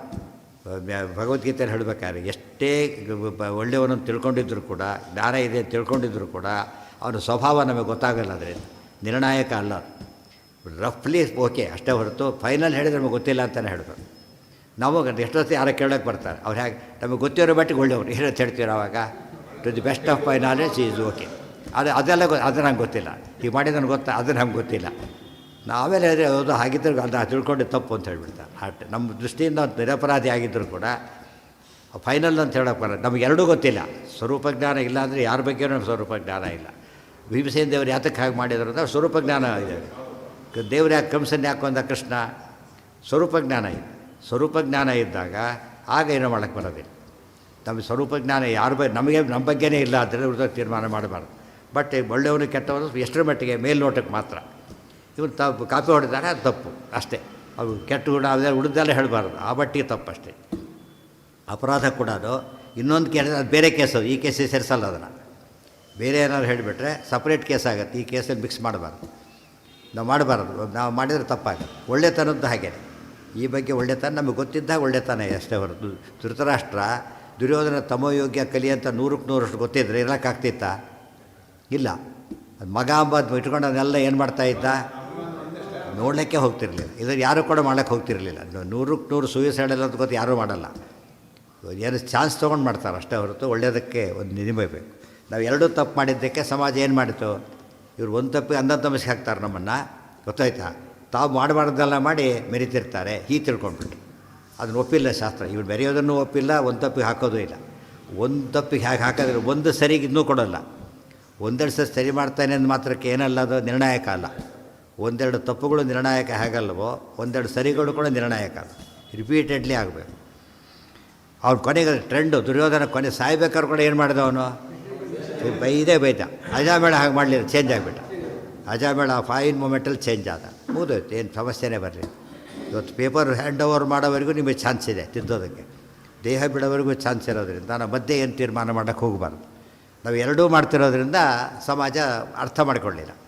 ಇಬ್ಬರು ಸಿದ್ಧಾಂತನೇ, ಆಚಾರ್ಯ ಈ ಸಿದ್ಧಾಂತ ಹೇಳಲೇ ಇಲ್ಲ, ಆ ರೀತಿ ಹೇಳಲಿಲ್ಲ. ಹೀಗಿದ್ದಾರೆ ಅಂತ ಹೇಳಿದ್ರೆ ಇವತ್ತು ಇಂಥವ್ರು ಅಂತ ಹೇಳಲಿಲ್ಲ ಆಚಾರ್ಯರು, ಗೊತ್ತಾಯ್ತಾ.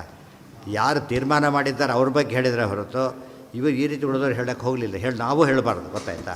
ಕೆಲವು ಸತ್ಯ ನಮ್ಗೆ ಬೈ ಚಾನ್ಸ್ ಗೊತ್ತಾದರೂ ಹೇಳಬಾರ್ದು. ಯಾವಾಗ ಪ್ರೂಫ್ ಇಲ್ಲದೆ ಹೋದರೆ, ಅರ್ಥ ಆಯ್ತಾ ನಿಮಗೆ. ನಮಗೆ ಪರ್ಸನಲಿ ಗೊತ್ತಾಯ್ತಿಲ್ಲ. ಅವ್ರ ಕೇಸ್ ಪ್ರಕಾರ ಜಡ್ಜ್ ನೋಡಿದ್ದಾನೆ, ಕೊನೆ ತಾನೇ ನೋಡಿದ್ದಾನೆ, ಬಟ್ ಎವಿಡೆನ್ಸ್ ಕ್ರಿಯೇಟ್ ಮಾಡೋಕ್ಕಾಗ್ತಾಯಿಲ್ಲ. ಅವ್ರು ಅಪರಾಧಿ ಅಂತ ಹೇಳೋಕ್ಕಾಗಲ್ಲ, ಶಿಕ್ಷೆ ಕೊಡೋದಕ್ಕೆ ಬರೋದಿಲ್ಲ, ತಿಳಿತಾ. ಆದ್ದರಿಂದ ನಾವು ಅದು ಪ್ರೂವ್ ಮಾಡಾಗಿದ್ದರೆ ಮಾತು ಹೇಳ್ಬೋದು. ನಮಗೆ ಗೊತ್ತಿದ್ದರೆ ಸಾಲದು, ಪ್ರೂವ್ ಮಾಡಾಗಿರ್ಬೇಕು. ಇದರದ್ದು ಅಪರಾಧಿ ಅಂತ ಕರಿಬಾರ್ದು, ಒಳ್ಳೆಯವನಂತ ಪೂರ್ತಿ ಜವಾಬ್ದಾರಿನೂ ತೊಗೊಳ್ಬಾರ್ದು. ಅವ್ರು ಭಾರಿ ಚೆನ್ನಾಗಿ ಗೊತ್ತಿಲ್ಲ, ಶ್ಯೂರಿಟಿ ಹಾಕೋಷ್ಟು ಗೊತ್ತಿಲ್ಲ, ಹೇಳ್ತಾರಲ್ಲ, ಗೊತ್ತಿದೆ, ಶ್ಯೂರಿಟಿ ಹಾಕೋಷ್ಟು ಗೊತ್ತಿಲ್ಲ. ಅದ್ರ ಮಾಡಿ ಮೋಸೋದವ್ರು ಇದ್ದಾರೆ ಪಾಪ. ತುಂಬ ಜನ ಮನೆ ಮಟ್ಟ ಎಲ್ಲ ಶ್ಯೂರಿಟಿ ಇವನು ಹಾಕಿ ಅವನ್ನೆಲ್ಲ ಎಸ್ಕೇಪ್ ಆಗಿ ಎಲ್ಲ ಕಳ್ಕೊಂಡವ್ರು ಇದ್ದಾರೆ.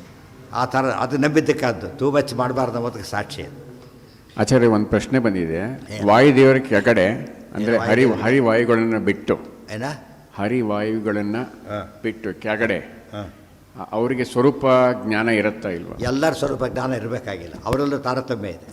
ತತ್ವಾಭಿಮಾನಿ ದೇವತೆ ಅಂಥವ್ರಿಗೆಲ್ಲ ಇರುತ್ತೆ, ಸಾಮಾನ್ಯರಿಗೆಲ್ಲ ಇರೋದಿಲ್ಲ, ಇರಬೇಕಾಗಿಲ್ಲ. ಹೇಳಿಲ್ಲ ಪ್ರೊಫೆಸರ್ ಇನ್ನೊಬ್ಬ ಸಬ್ಜೆಕ್ಟ್ ಹೇಗೆ ಗೊತ್ತಿರೋದಿಲ್ವೋ, ಅವ್ರಿಗೆ ನಾವು professor number 1 in the world, ಆದ್ರೆ ಇನ್ನೊಂದು ಸಬ್ಜೆಕ್ಟ್ ಗೊತ್ತಿರಬೇಕಾಗಿಲ್ಲ ಅವರಿಗೆ, ಆ ಸಬ್ಜೆಕ್ಟಲ್ಲಿ ಮಾತ್ರ.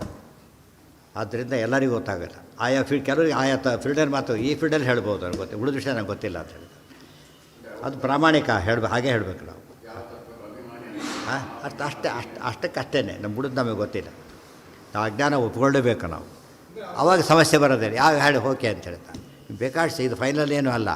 ಮತ್ತು ಕೆಲವರು ಹೊರಗೆ ಹಾಗೆ ಬಿಹೇವ್ ಮಾಡ್ತಾರೆ, ಒಳಗಡೆ ಹಾಗಿರಲ್ಲ. ಕೆಲವರು ಭಾರಿ ಜ್ವರ ಮಾತಾಡ್ತಾರೆ, ಒಳಗೇನಿರಲ್ಲ, ಸುಮ್ಮನೆ ಮಾತಾಡಿದೆ ಅಂತ ಹೇಳ್ತಾರೆ. ಆವಾಗ ತಪ್ಪಲ್ಲ, ಅದು ತಮಾಷೆ ಮಾಡ್ತಾರೆ, ಅದು ಸರಿ, ಯೋಚನೆ ಮಾಡೋಂಗಿಲ್ಲ. ಹಾಂ, ಗೊತ್ತಿರುತ್ತೆ ಅವ್ರ ಸ್ವರೂಪ ಗೊತ್ತು, ಅಲ್ಲ ಆ ಫೀಲ್ಡಲ್ಲಿ ಗೊತ್ತಿರುತ್ತೆ, ಏನು ಮಾಡಬೇಕಂತ ಗೊತ್ತಿರುತ್ತೆ. ಅದರಲ್ಲೂ ತಾರತಮ್ಯ. ಮತ್ತು ಎಲ್ಲರ ಬಗ್ಗೆ ನಾವು 100% ಹೇಳೋದು ಹರಿವಾಯುಗಳು, ಮಹಾಲಕ್ಷ್ಮಿ, ಮತ್ತು ಇನ್ಯಾರಿಗೂ ಸರಸ್ವತಿ ಭಾರತಿ, ಅವ್ರನ್ನ ಬಿಟ್ಟು ಉಳಿದವ್ರಿಗೆ ಯಾರು ಸರ್ವಸ್ವರೂಪ ಜ್ಞಾನ ಇಲ್ಲ. ಗೊತ್ತಿದ್ದರೆ ಭಸ್ಮಾಸುರ ಹೊರ ಕೊಡ್ತಿದ್ರು ಅವರು. ಅಲ್ಲೇ ತೊಗೊಳ್ಳಿ, ಈಗ ಅವ್ನು ಮನೋನಿಯಾಮಕರಿ, ಮಧ್ಯೆ ಅವರು ಮನೋನಿಯಾಮಕರೇ. ಅವ್ನು ಏನು ಕೇಳ್ತಾರಂತ ಯೋಚನೆ ಮಾಡಲಿಲ್ಲ. ಆಮೇಲೆ ನೋಡಿ ಅವ್ರಿಗೆ ಕೇಳಿದ್ಮೇಲೆ ಗೊತ್ತಾಯಿತು, ಯಾವ ಗಂಟೆ ತಲೆ ಮೇಲೆ ಗೊತ್ತಾಯಿತು ಅಂತ. ಕೊಡಬೇಕಾದ್ರೆ ಹೋಗ್ಬೇಕಾದ್ರೆ ಕೊಟ್ಟರು, ನಾರಾಯಣ ನೀನೇ ಕಾಪಾಡ್ಬೇಕು ಅಂತ ಕೇಳಿ ಓಡಕ್ಕೆ ಶುರು ಮಾಡಿ ಕೊಟ್ಟಿದ್ದು ಓಡಿದ್ದೆ ಕೆಲಸ. ಆ ಥರ ಸಿಕ್ಕಾಕೊಂಡು ಎಷ್ಟೊತ್ತು ನಮ್ಗೆ ಆಗುತ್ತೆ. ಅಗ್ರಿಮೆಂಟ್ ಮಾಡ್ಕೊಂಬ ಏನು ಮಾಡೋಕ್ಕೆ ಬರೋಲ್ಲ. ಆ ಥರ ಈಗ ಅಗ್ರಿಮೆಂಟ್ ಮಾಡ್ಕೊಂಬಿಟ್ಟಿದ್ದಾನೆ, ಅದು ವಾಪಸ್ ತೆಗೆದು ಬಲು ಕಟ್ಟದ ಕೆಲಸ ಕೆಲವು ಸಲ ತಿಳಿತಿಲ್ಲ. ಎಷ್ಟೋ ಸರ್ತಿ ಹಾಳಾಗೋಲಿ ಅಂತೇಳಿ ಕೆಲವು ಬಿಟ್ಬಿಡ್ಬೇಕಾಗತ್ತೆ. ಅದು ಅಗ್ರಿಮೆಂಟ್ ಹೇಗೋ ಹೊರಗೆ ಕೊಟ್ಮೇಲೆ ಕಮಿಟ್ಮೆಂಟ್. ಅದು ಅವ್ರಿಗೆ ಮೊದಲೇ ಗೊತ್ತಾಗಲಿಲ್ಲ. ಬರುವ ನಿಯಾಮಕರ ಮನಸ್ಸಿಗೆ ಗೊತ್ತಾಗಲಿಲ್ಲ ಅಂತ ಹೇಳಿದರೆ ಎಲ್ಲರಿಗೂ ಗೊತ್ತಾಗುತ್ತೆ. ಹೇಗೆ ಹೇಳ್ತೀರಿ? ಹೇಳೋದು ಸಾಧ್ಯ ಇಲ್ಲ.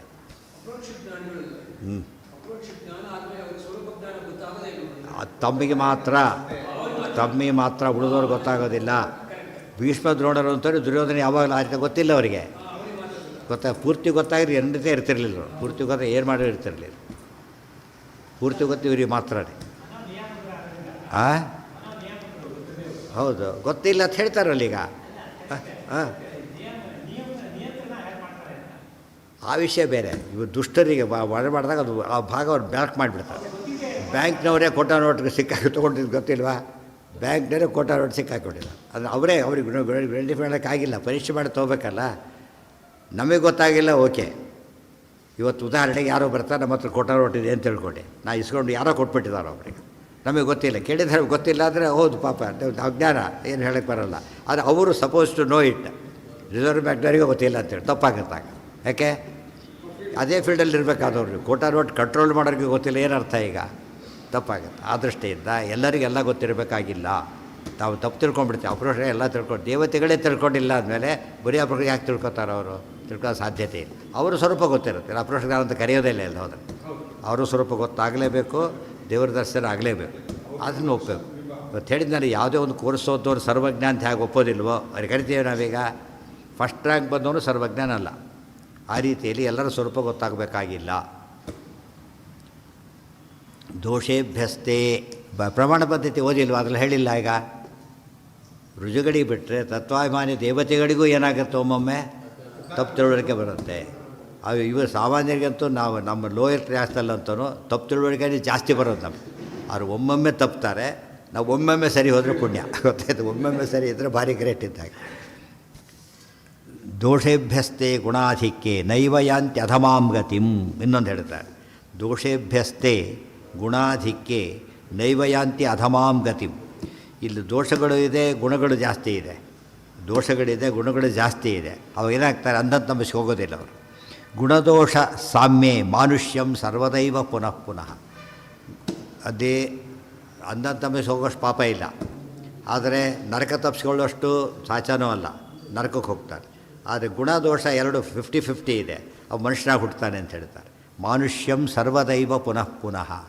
ಗುಣದೋಷ ಸಾಮ್ಯೆ ಇವೆಲ್ಲ ಬೇರೆ ಕಡೆ ಹೇಳಿದೆ ಅನೇಕ ವಿಚಾರಗಳು ಆಚಾರ್ಯರು ಹೇಳ್ತಾ ಇದ್ದಾರೆ.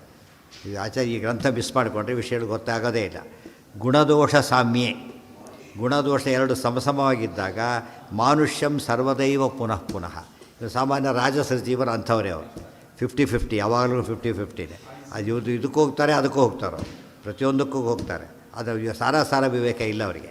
ಯಾಕೆ ನಿಷ್ಠರ ಆಗಬೇಕು, ಯಾಕೆ ಇದು ಮಾಡಿ ಈ ಥರ ಯೋಚನೆ ಮಾಡ್ತಾರೆ ಹೊರತು ದೀಕ್ಷೆ ಇಲ್ಲ. ಇದರಲ್ಲೂ ದೀಕ್ಷೆ ಇಲ್ಲ, ಅದರಲ್ಲೂ ದೀಕ್ಷೆ ಇಲ್ಲ. ಯಾವದ್ದೋಷಕ್ಷಯಶ್ಚೋರ್ಧ್ವಾ ಗತಿ ಕ್ರಮಶ ಏವತು ಸರ್ವದೋಷಕ್ಷಯೇ ಮುಕ್ತಿ ಆತ್ಮಯೋಗ್ಯಾನುಸಾರತಃ. ನಮಗೂ ಕೆಲವು ದೋಷ ಇರುತ್ತಲ್ಲ ಅಂತ ಕೇಳಿದರೆ, ದೋಷ ಕಳ್ಕೊಳ್ಳೋಕ್ಕೆ ಸಾಧನೆ ಮಾಡ್ತಾರೆ. ಸಾಧನೆ ಪೂರ್ತಿ ಮುಗಿಯೋದು ಯಾವಾಗ? ನಾವೆಲ್ಲ ದೋಷಗಳು ಪರಿಹಾರ ಆಗಬೇಕು, ಬೇಕಾದ ಎಲ್ಲ ಗುಣಗಳು ಬರಬೇಕು. ಅವಾಗೇನಾಗುತ್ತೆ?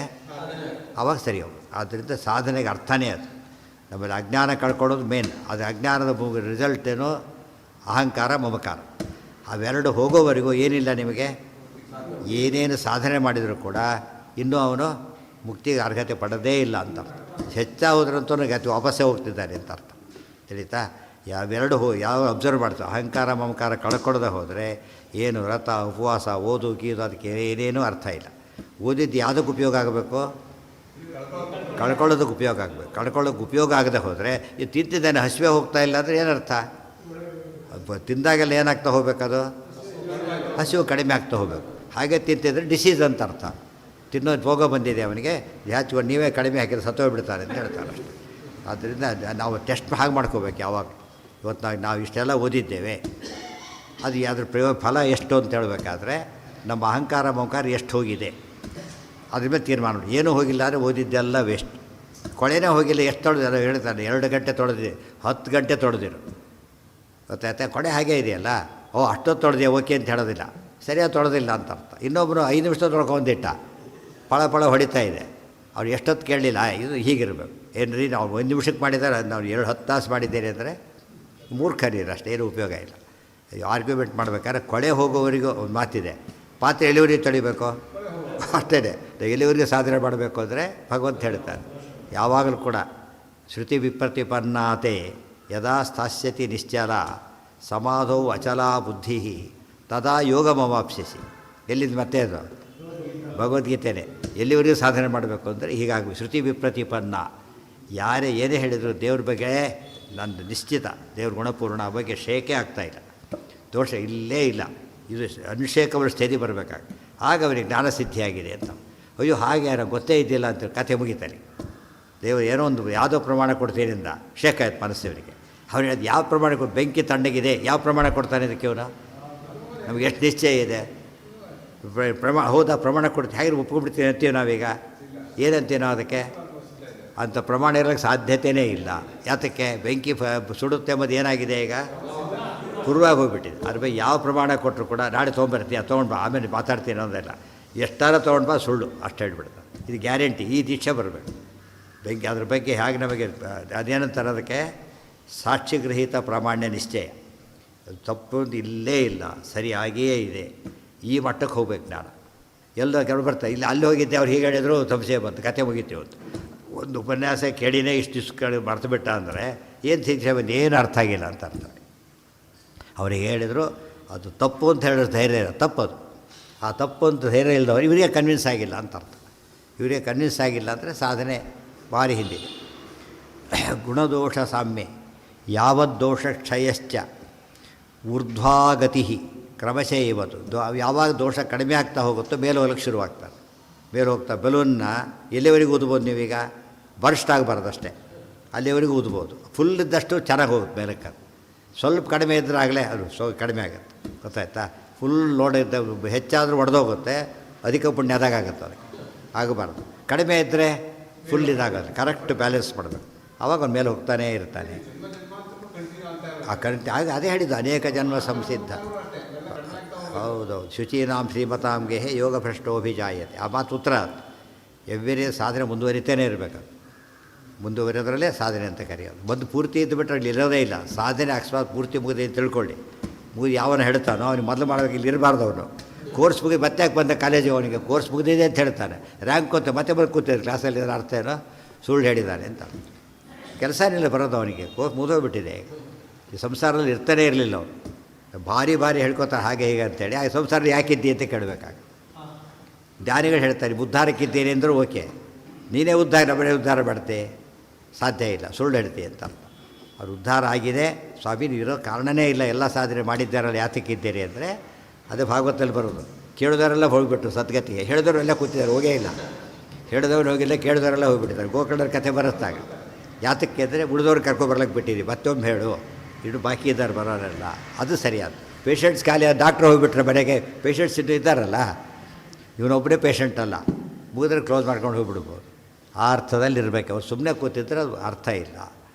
ಗುಣದೋಷ ಸಾಮ್ಯೇ ಮಾನುಷ್ಯಂ ಸರ್ವದೈವ ಪುನಃ ಪುನಃ ಯಾವದ್ದೋಷ ಕ್ಷಯಶ್ಚ ಊರ್ಧ್ವಾಗತಿ ಕ್ರಮಶಃ ಏವತ್ತು. ಸರ್ವದೋಷ ಕ್ಷಯೇ, ಯಾವದ್ದೋಷ ಹಿಂದಕ್ಕೆ ಹೋಗಬೇಕು, ಈಗ ಮುಂದೆ ಬರಬೇಕೀಗ. ಸರ್ವದೋಷ ಕ್ಷಯೇ, ಯಾವ ದೋಷ ಕಡಿತಾ ಕಡಿತಾ ಕಡಿತಾ ಹೋಗುತ್ತೋ ಆಗ ಮುಕ್ತಿ ಆತ್ಮಯೋಗ್ಯಾನುಸಾರತಃ, ಮುಕ್ತಿ ಬರೋಕ್ಕೆ ಶುರುವಾಗುತ್ತೆ. ಎಲ್ಲಿವರೆಗೆ ಆತ್ಮಯೋಗ್ಯ, ಅವನಿಗೆ ಬರೋ ಮುಕ್ತಿ ಇವನಿಗೆ ಬರೋದಿಲ್ಲ. ಅವ್ನು ಕೂತಿದ್ದು ಬಿ ಕಾಮ್ ಪರೀಕ್ಷೆಗೆ MBBS ಆಗಿ ಹೇಳೋದಿಲ್ಲ. ಅವನು ಏನಂತ ಹೇಳ್ತಾನೆ, ಬಿ ಕಾಮ್ ಫುಲ್ ಆಗುತ್ತೆ ಹೊರತು ಅವ್ರು MBBS ಆಗೋದಿಲ್ಲ. ಅದು ಅವರವ್ರ ಯೋಗ್ಯತೆ ಅಂದರೆ ಹಾಗೆ. ಯಾವ ಸಾಧನೆ ಮಾಡಬೇಕೋ ಸಾಧನೆ ಪೂರ್ತಿ ಮುಗಿದ್ರೆ ಆ ಸಿದ್ಧಿ ಅವನಿಗೆ ಬರುತ್ತೆ ಅಷ್ಟೇ ಹೊರತು ಬೇರೆ ಬರೋದಿಲ್ಲ. ಭಕ್ತಿಜ್ಞಾನೋನ್ನತಾವೇವ ಸ್ವರ್ಗಶ್ಚ ಶುಭಕರ್ಮಣಃ ವಿಷ್ಣು ವೈಷ್ಣವ ವಾಕ್ಯೇನ ಹಾನಿ ಪಾಪಸ್ಯ ಕರ್ಮಣಃ. ಭಕ್ತಿಜ್ಞಾನ ನೋಡಿ, ಎರಡು ಕಳ್ಕೋಬೇಕಾದ್ದೇನು ನೀವೀಗ? ಎರಡು, ಮಮಕಾರ ಅಹಂಕಾರ. ಬೆಳೆಸ್ಕೊಳ್ಬೇಕಾದ್ದು ಯಾವ್ದು ನಾವೀಗ? ಭಕ್ತಿ ಜ್ಞಾನ ಅಷ್ಟೇ. ಎರಡು ತಿಳ್ಕೊಂಡ್ಬಿಟ್ರೆ ಸಾಧನೆ ಕರೆಕ್ಟಾಗಿ ಅರ್ಥ ಆಗ್ತದೆ. ಜ್ಞಾನ ಭಕ್ತಿ, ಅಹಂಕಾರ ಮಮಕಾರ. ಅದರಲ್ಲಿ ತಮಾಷೆ ಅಂದರೆ ಜ್ಞಾನ ಭಕ್ತಿಗೆ ಒಂದೇ ಹೆಸರು. ಜ್ಞಾನ ಅಂದರೂ ಸರಿಯಾದ ಜ್ಞಾನ ಭಕ್ತಿ, ಭಕ್ತಿ ಅಂದರೆ ಜ್ಞಾನ. ಅಹಂಕಾರ ಮಮಕಾರ ಜಾಯಿಂಟ್ ಅವು ಕೂಡ ಒಂದಕ್ಕೂ ಜೊತೆಗೆ ಟ್ವಿನ್ ಡಿಸೀಸ್ ಅಂತಾರಲ್ಲ ಹಾಗೆ, BP ಡಯಾಬಿಟಿಸ್ ಒಟ್ಟಿಗೆ ಬರುತ್ತೆ ಅಂತಾರಲ್ಲ ಆ ಥರ ಸಾಮಾನ್ಯವಾಗಿ ಲಿಂಕ್ ಆಗಿರುತ್ತೆ. ಅದಕ್ಕೆ ಎರಡನ್ನೇ ಅದಕ್ಕೆ ಹೇಳಬೇಕಾದ್ರೆ ಕಾಮ ಏಷ ಕ್ರೋಧ ಏಷ ರಜೋಗುಣ ಸಮುದ್ಭವ. ಒಂದು ಸಾಕು, ಎರಡಾಕೆ ಹೇಳ್ತಾರೆ ಅಂದರೆ ಇನ್ನೊಂದು ರೂಪ ಅದರದಷ್ಟೇ. ಕ್ಲಾರಿಟಿ ಕೊಡೋಕ್ಕೆ ಹೇಳಿದ್ದೆ ಹೊರತು ಒಂದು ದೋಷ ಯಾವುದು ಹೇಳಬೇಕು, ಕಾಮ ಹೇಳಿದರೆ ಸಾಕು. ಒಂದು ಗುಣ ಹಾಗೆ, ಭಕ್ತಿ ಅಂದರೆ ಸರಿಗಾಯಿತು. ಅಹಂಕಾರ ಮಮಕಾರ ಇವೆರಡು ಹಿಡ್ಕೊಂಡ್ಬಿಟ್ರೆ ಸಾಧನೆ ಭಾರಿ ಸುಲಭ. ಹಾಗೆ ಮಾಡ್ತಾಯಿದ್ದು ಸರಿ ಇದೆಯೋ ಇಲ್ವೋ, ಬರ್ತಾ ಬರ್ತಾ ಬರ್ತಾ ಭಾರಿ ಕಡಿಮೆ ಆಗಬೇಕು. ಅಹಂಕಾರ ಏನೇನೂ ಇಲ್ಲ, ಆ ಸ್ಥಿತಿ ಬರ್ತಾನೋ ತಿಳಿತಾ. ಮಮಕಾರದ ಹೆಸರು ಕೂಡ ಇಲ್ಲ.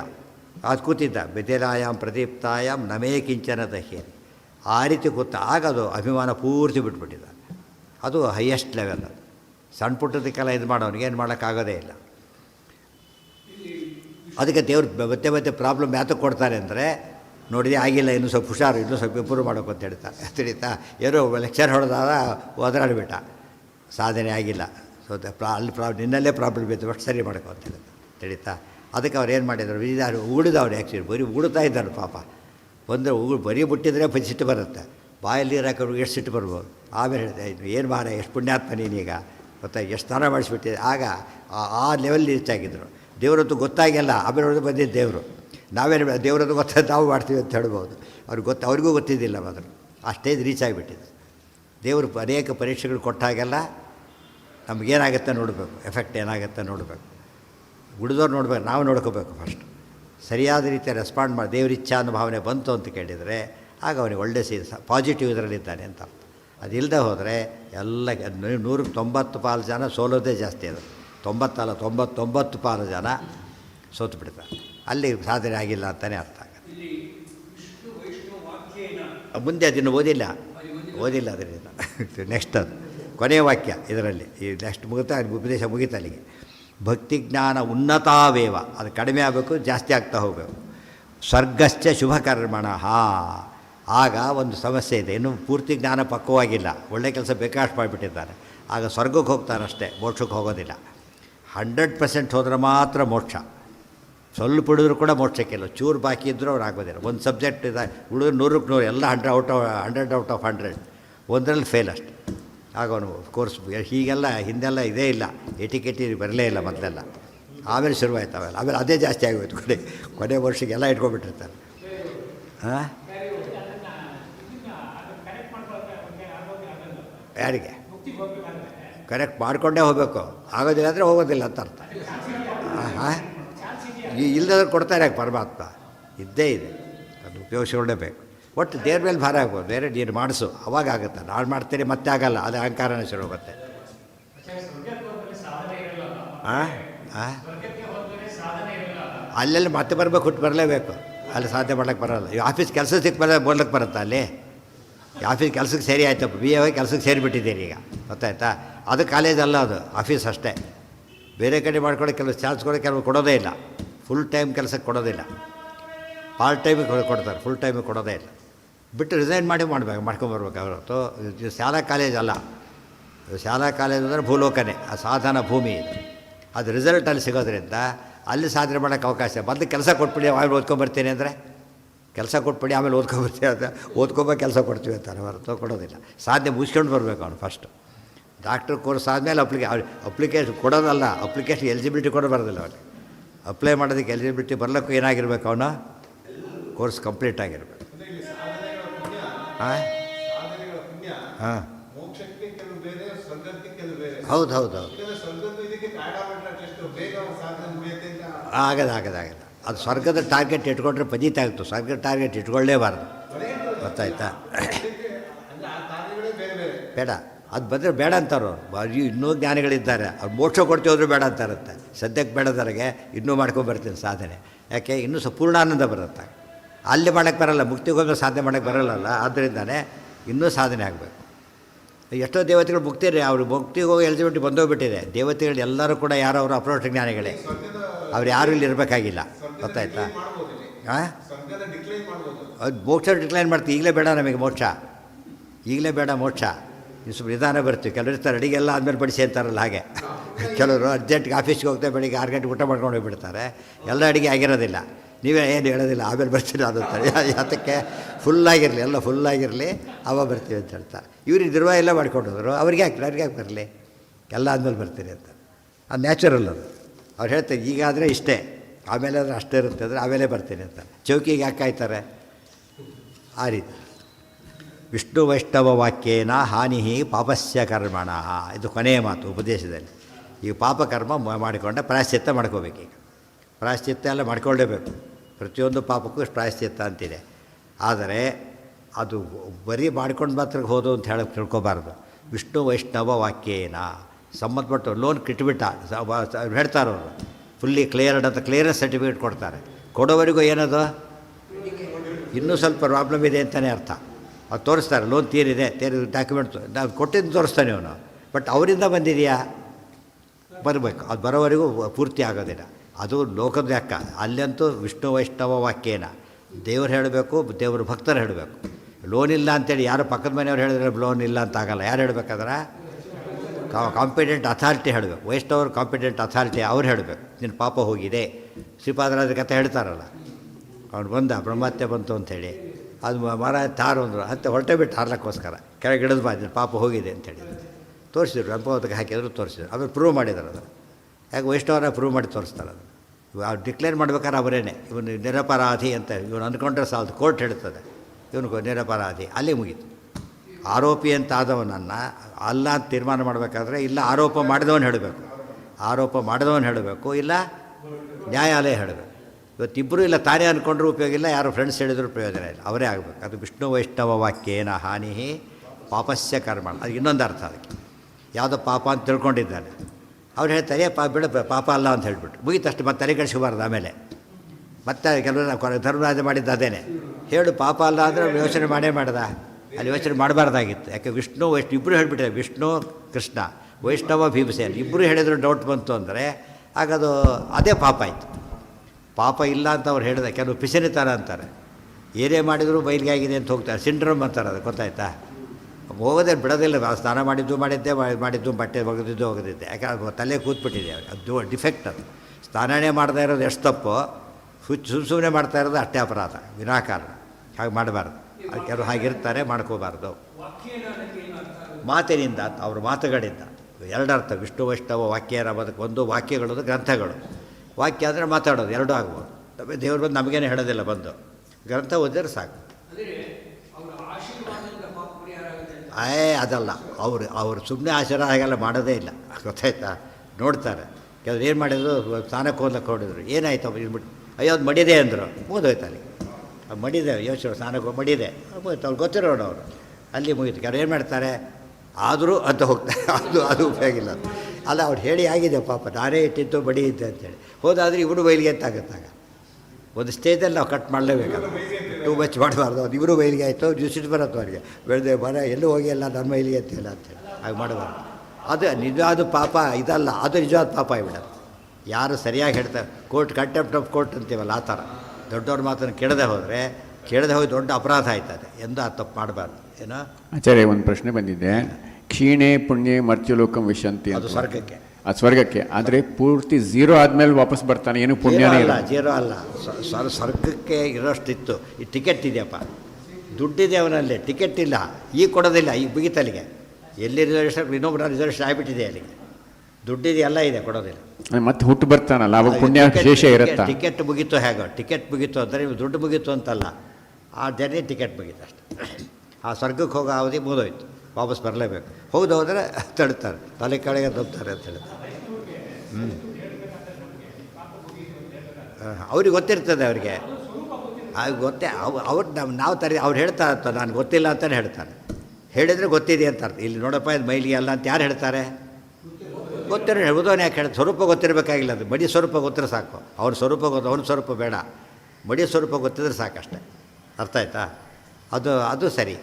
ಇದು ಸ್ವರೂಪ ಅಂದರೆ ಆ ಮಧ್ಯೆ ಹೇಳಿದೆ, ರೋಗ ಇಲ್ಲ ಅಂತ ಹೇಳೋ ಅಧಿಕಾರ ಡಾಕ್ಟ್ರಿಗೆ ಅಷ್ಟೇ. ಉಳಿದವ್ರು ಎಷ್ಟೇ ದೊಡ್ಡವರಾಗಿದ್ದರೂ ಅವ್ನು ಹೇಳಬಾರ್ದು, ಡಾಕ್ಟ್ರೇ ಹೇಳಬೇಕಲ್ಲ. ಅದೇ ರೀತಿಯಲ್ಲಿ ಕಾಂಪಿಟೆನ್ಸ್ ಅದಕ್ಕೆ ಎಲ್ಲ ಗೊತ್ತಿರೋರು ಭಾರಿ ದೊಡ್ಡವರು. ಆ ಫೀಲ್ಡಲ್ಲಿ ಗೊತ್ತಿದ್ದರೆ ಸಾಕು, ಸರ್ಟಿಫೈ ಮಾಡ್ತಾರೆ. ಸರ್ಟಿಫೈ ಮಾಡೋಕ್ಕೆ ಸ್ವರೂಪ ಗೊತ್ತಾ? ಅದಕ್ಕೆ ಆ ಸ್ವರೂಪ ಗೊತ್ತಿದ್ರೆ ಸಾಕು. ಎಲ್ಲ ಸ್ವರೂಪ ಗೊತ್ತಿಲ್ಲ. ಇವತ್ತು ಈ ಡಿಸೀಸ್ ಏನಿತ್ತು, ಆ ಡಿಸೀಸ್ ಇಲ್ಲ ಅಷ್ಟೇ. ಉಳಿದು ಗೊತ್ತಿಲ್ಲ ಅವನಿಗೆ. ಅವನೇನೋ ಎದ್ದು ಸೇರಿಸಿದ್ರು, ಟೆಸ್ಟ್ ಮಾಡಿದ, ಆ ರೋಗ ಇಲ್ಲ ಅಷ್ಟೇ. ಉಳಿದ ರೋಗ ಇಲ್ಲ ಅಂತ ಏನಲ್ಲ, ಅವ್ನು ಮತ್ತೆ ಹೇಳಬೇಕಾದ್ರೆ ಕೇಳೋದಾದರೆ ಪರೀಕ್ಷೆ ಮಾಡಿ ಹೇಳಬೇಕು. ಅದ್ರ ಬ್ಲಡ್ ಟೆಸ್ಟಲ್ಲಿ ಎಷ್ಟು ಗೊತ್ತಾಗುತ್ತೋ ಅಷ್ಟು ಹೇಳ್ತಾನೆ ಅಷ್ಟೇ. ಬ್ಲಡ್ ಟೆಸ್ಟ್ ಪ್ರಕಾರ ಏನೂ ಇಲ್ಲ. ಅವನ ಪ್ರಕಾರ ಒದ್ದಾಡ್ತಿದ್ದಾನೆ, ಮತ್ತೆ ಸಮಥಿಂಗ್ ಏನೋ ಬೇರೆ ಇದೆ ಅಷ್ಟೇ, ಇದ್ರ ಪ್ರಕಾರ ಇಲ್ಲ. ಆ ಮಟ್ಟಿಗೆ ತಿಳುವಳಿಕೆ ಹೊರತು ಸ್ವರೂಪ ಜ್ಞಾನ ಪೂರ್ತಿ ಯಾರಿಗೂ ಬರಲ್ಲ. ಎಷ್ಟು ಹೇಳಬೇಕು ನಿಮಗೆ? ಸ್ವಲ್ಪ ಪುಣ್ಯ, ಬೇಕಾಷ್ಟು ಪುಣ್ಯನೇ ಇರುತ್ತೆ. ಅಲ್ಲಿರಬೇಕಾದ ಪುಣ್ಯ ಇಲ್ಲ, ಅಲ್ಲಿರಬೇಕಾದ ಆ ಪುಣ್ಯ ಇಲ್ಲ ಹೊರತು ಬೇಕಾಷ್ಟು ಬೇರೆ ಪುಣ್ಯ ಇರ್ಬೋದು. ಆ ಪುಣ್ಯ ಕೌಂಟ್ ಆಗೋದಿಲ್ಲ. ಹೇಳಿದ್ವಿ, ದುಡ್ಡು ಸಿಕ್ಕಾಬಟ್ಟೆ ಇದೆ, ಸೀಟ್ ಇಲ್ಲ ಅಲ್ಲಿ ಕೊಟ್ಟು ಇನ್ನೊಬ್ರು ಬಡವ ರಿಸರ್ವೇಷನ್ ಮಾಡಿಸಿದ್ದಾರೆ, ಅವನಿಗೆ ಹಕ್ಕು, ಇವನಿಗಿಲ್ಲ. ಗೊತ್ತಾಯ್ತಾ? ಸಾರಿ ಅಂತಾರೆ ಅಷ್ಟೇ ಅವರು, ದುಡ್ಡು ತೋರಿಸ್ತಾರೆ. ಬಸ್ಸು ಅದು ಬೇರೆದ, ಎಷ್ಟು ದುಡ್ಡಿದ್ರೂ ಉಪಯೋಗ ಇಲ್ಲ. ದುಡ್ಡಿದ್ರೆ ಕಾರ್ ಮಾಡ್ಕೊಂಡು ಹೋಗು, ಇಲ್ಲಂತೂ ಕೊಡೋಲ್ಲ ಅಷ್ಟೇ. ವೆಹಿಕಲ್ ಮಾಡ್ಕೊಂಡು ಹೋಗು ಅಷ್ಟೇ, ಇಲ್ಲೇ ಜಾಗ ಇಲ್ಲ. ಭಕ್ತಿಜ್ಞಾನ ಉನ್ನತಾವೇವ ಸ್ವರ್ಗಶ್ಚ ಶುಭಕರ್ಮಣ. ಅದೆಲ್ಲ ಆದಮೇಲೆ ವಿಷ್ಣು ವೈಷ್ಣವ ವಾಕ್ಯೇನ ಹಾನಿ ಪಾಪಸ್ಯ ಕರ್ಮ. ಇದು ಮಾತು ಇಟ್ಕೊಂಡ ಮೇಲೆ ನಾವು ಎಷ್ಟೋ ಭಾರ ಕಡಿಮೆ ಆಗಿಬಿಡುತ್ತೆ. ಶಾಸ್ತ್ರ ಹೀಗೆ ಹೇಳುತ್ತೆ, ಮತ್ತು ಮುಗಿದೋಯ್ತಾರೆ. ಆ ವಾಕ್ಯ ತೋರಿಸಿದ್ರೆ ಮುಗೀತು. ಇಲ್ಲ ಶಾಸ್ತ್ರಜ್ಞರು ಹೀಗೆ ಹೇಳುತ್ತಾರೆ, ಅದಾದರೂ ಸರಿ. ಅಲ್ಲಿ ಮುಂದೆ ವಾದ ಮಾಡ್ಲಿಕ್ಕೆ ಹೋಗಬಾರ್ದು, ಎಂಡೇ ಇಲ್ಲ. ಆ ರೀತಿ ಮಾಡ್ತಾ ಕೂತ್ಕೊಂಡ್ಬಿಟ್ರೆ ಈ ಪಾಪ ಪುಣ್ಯ ತೀರ್ಮಾನ ಆಗೋದಿಲ್ಲ ಅಂತ ಒಂದಷ್ಟೇ. ಅವ್ರಿಗೆ ಗೊತ್ತಿಲ್ಲದ್ರೆ ಗೊತ್ತಿಲ್ಲ ಅಂತಲೇ ಹೇಳ್ತಾರೆ. ಅದು ಆನೆಸ್ಟ್. ಅದು ಯಾರು ಮೇಲೆ ಕಳಿಸ್ಬಿಡ್ತಾರಲ್ಲ, ತೀರ್ಮಾನ ಕಾಡಲಿಲ್ಲ ಅಂತ ಸಜೆಸ್ಟ್ ಮಾಡ್ತಾರೆ, ಆ ಥರ ಮಾಡ್ಬೋದು. ಅದನ್ನು ವಿನಾಕಾರಣ ಸಂಶಯ ಪಡಬಾರ್ದು. ಧರ್ಮರಾಜ ಹಾಗೆ ಮಾಡಿದ ತಪ್ಪಾಯಿತು. ಕೃಷ್ಣ ಸ್ಪಷ್ಟ ಹೇಳಿದರೂ ಕೂಡ ಸಂಶಯ ಪಟ್ಟಲ್ಲ, ಅದು ಪುಣ್ಯಹಾನಿಗೆ ಕಾರಣ. ಪಾಪ ಬರೋದಿಲ್ಲ ಅವರಿಗೆ, ಪುಣ್ಯಹಾನಿಗೆ ಕಾರಣ. ಇತ್ಯಾದಿ ಧರ್ಮ ಸರ್ವಸ್ವಂ ಭೀಷ್ಮಸ್ಥೇನೈವ ವಿಷ್ಣುನ ಪಾರ್ಥಾನಾಂ ಗತಿತಂ ತಚ್ಚ ಶ್ರುತ್ವಾ ಧರ್ಮಸುತೋ ಅನುಜಾನ್. ಇದಿಷ್ಟು ಉಪಸಂಹಾರ ಮಾಡಿಬಿಟ್ಟು ಅದು ಒಟ್ಟು ಎಂಟೈರ್ ಸುಮಾರು 16 ಶ್ಲೋಕದ್ದನ್ನು ಸಮ್ಮರಿ ಕೊಟ್ಟರು ಆಚಾರ್ಯ. ಇಷ್ಟು ವಿಷಯ ಅಲ್ಲಿ ಬಂದಿದೆ, ಸರಿಯಾಗಿ ಓದ್ತಾ ಹೋದ್ಬಿಟ್ರೆ ಅದನ್ನು ಓದಿದರೆ ಪೂರ್ತಿ ನಿರ್ಣಯ ಆಗಿಬಿಡುತ್ತೆ. ಅದನ್ನು ಓದೋರೆಲ್ಲ ಇದನ್ನು ಇಟ್ಕೊಂಡೇ ಹೇಳ್ತಿರ್ಬೇಕು. ಇದು ಫುಲ್ ಗೈಡೆನ್ಸೆ. ಹಾಗೆ ಓದ್ಬಿಟ್ರೆ ಅಲ್ಲೂ ಕೂಡ ಕೆಲವು ಕ್ಲಾರಿಟಿ ಸಿಗೋಲ್ಲ, ಇದು ಓದ್ದಕ್ಕೆ ಸಿಗುತ್ತೆ. ಕೃಷ್ಣ ಹೇಳಿ ಆಯಿತು, ಪಾಪ ಬಂದಿಲ್ಲ ನಿನಗೆ ಅಂಥೇಳಿ. ಯಾವಾಗ ರಾಜ್ಯ ತ್ಯಾಗ ಮಾಡ್ಲಿಕ್ಕೆ ಹೋದ್ನಲ್ಲ, ಕೊನೆಗೆ ಪಾಪ ಬಂದಿಲ್ಲ ಅಂತ ಹೇಳಿದ್ರು ಕೇಳಲಿಲ್ಲ, ಭೀಮಸೇನ ಹೇಳಿದ್ರು ಕೇಳಲಿಲ್ಲ. ಏನು ಕಾರಣ ಕೊಟ್ಟ? ಇಲ್ಲ, ನಾನು ಪಾಪನೇ ಮಾಡಿದ್ದೇನೆ, ಅದು ಪ್ರೀತಿ ಸುಳ್ಳು ಹೇಳ್ತಾ ಇದ್ದೀರಿ. ಅದೇ ಆರೋಪ ಆಯ್ತಲ್ಲ, ಆಗ ಪ್ರೀತಿ ಸುಳ್ಳು ಹೇಳ್ತಾ ಇದ್ದೀರಿ. ಇದು ದೃಷ್ಟಾಂತ. ಈಗ ಆತಗೆ ಅಪ್ಲಿಕಬಲ್ ಇದೀಗ. ವಿಷ್ಣು ಉಪಸಂಹಾರ ಮಾಡಬೇಕಾದ್ರೆ ವಿಷ್ಣು ವೈಷ್ಣವ ವಾಕ್ಯೇನ ಹಾನಿ ಪಾಪಕರಸ ಕರ್ಮಣ ಅಂತಿದೆ. ಅವರಿಬ್ಬರು ಹೇಳಿದ ಮೇಲೆ ಮತ್ತೆ ಬಂದಿದೆಯಲ್ಲ, ಇದು ಸರಿನಾ ಅಂತ ಅರ್ಥ. ಅದಕ್ಕೆ ವೈಷ್ಣವರಾಗಿ ಇವರು ಹೇಳ್ತಾರೆ. ಇನ್ನೂ ತಮಾಷೆ ಇದೆ, ಒಂದು ಗೊತ್ತಾಗುತ್ತೆ ಅಲ್ಲಿಗೆ. ಓಂ ಶ್ರೀಯಪ್ಪತ್ತೆ ನಿತ್ಯಾಗಣಿತ ಗುಣಮಾಣಿಕ್ಯ ವಿಶುದ್ಧ ಪ್ರಭಾ.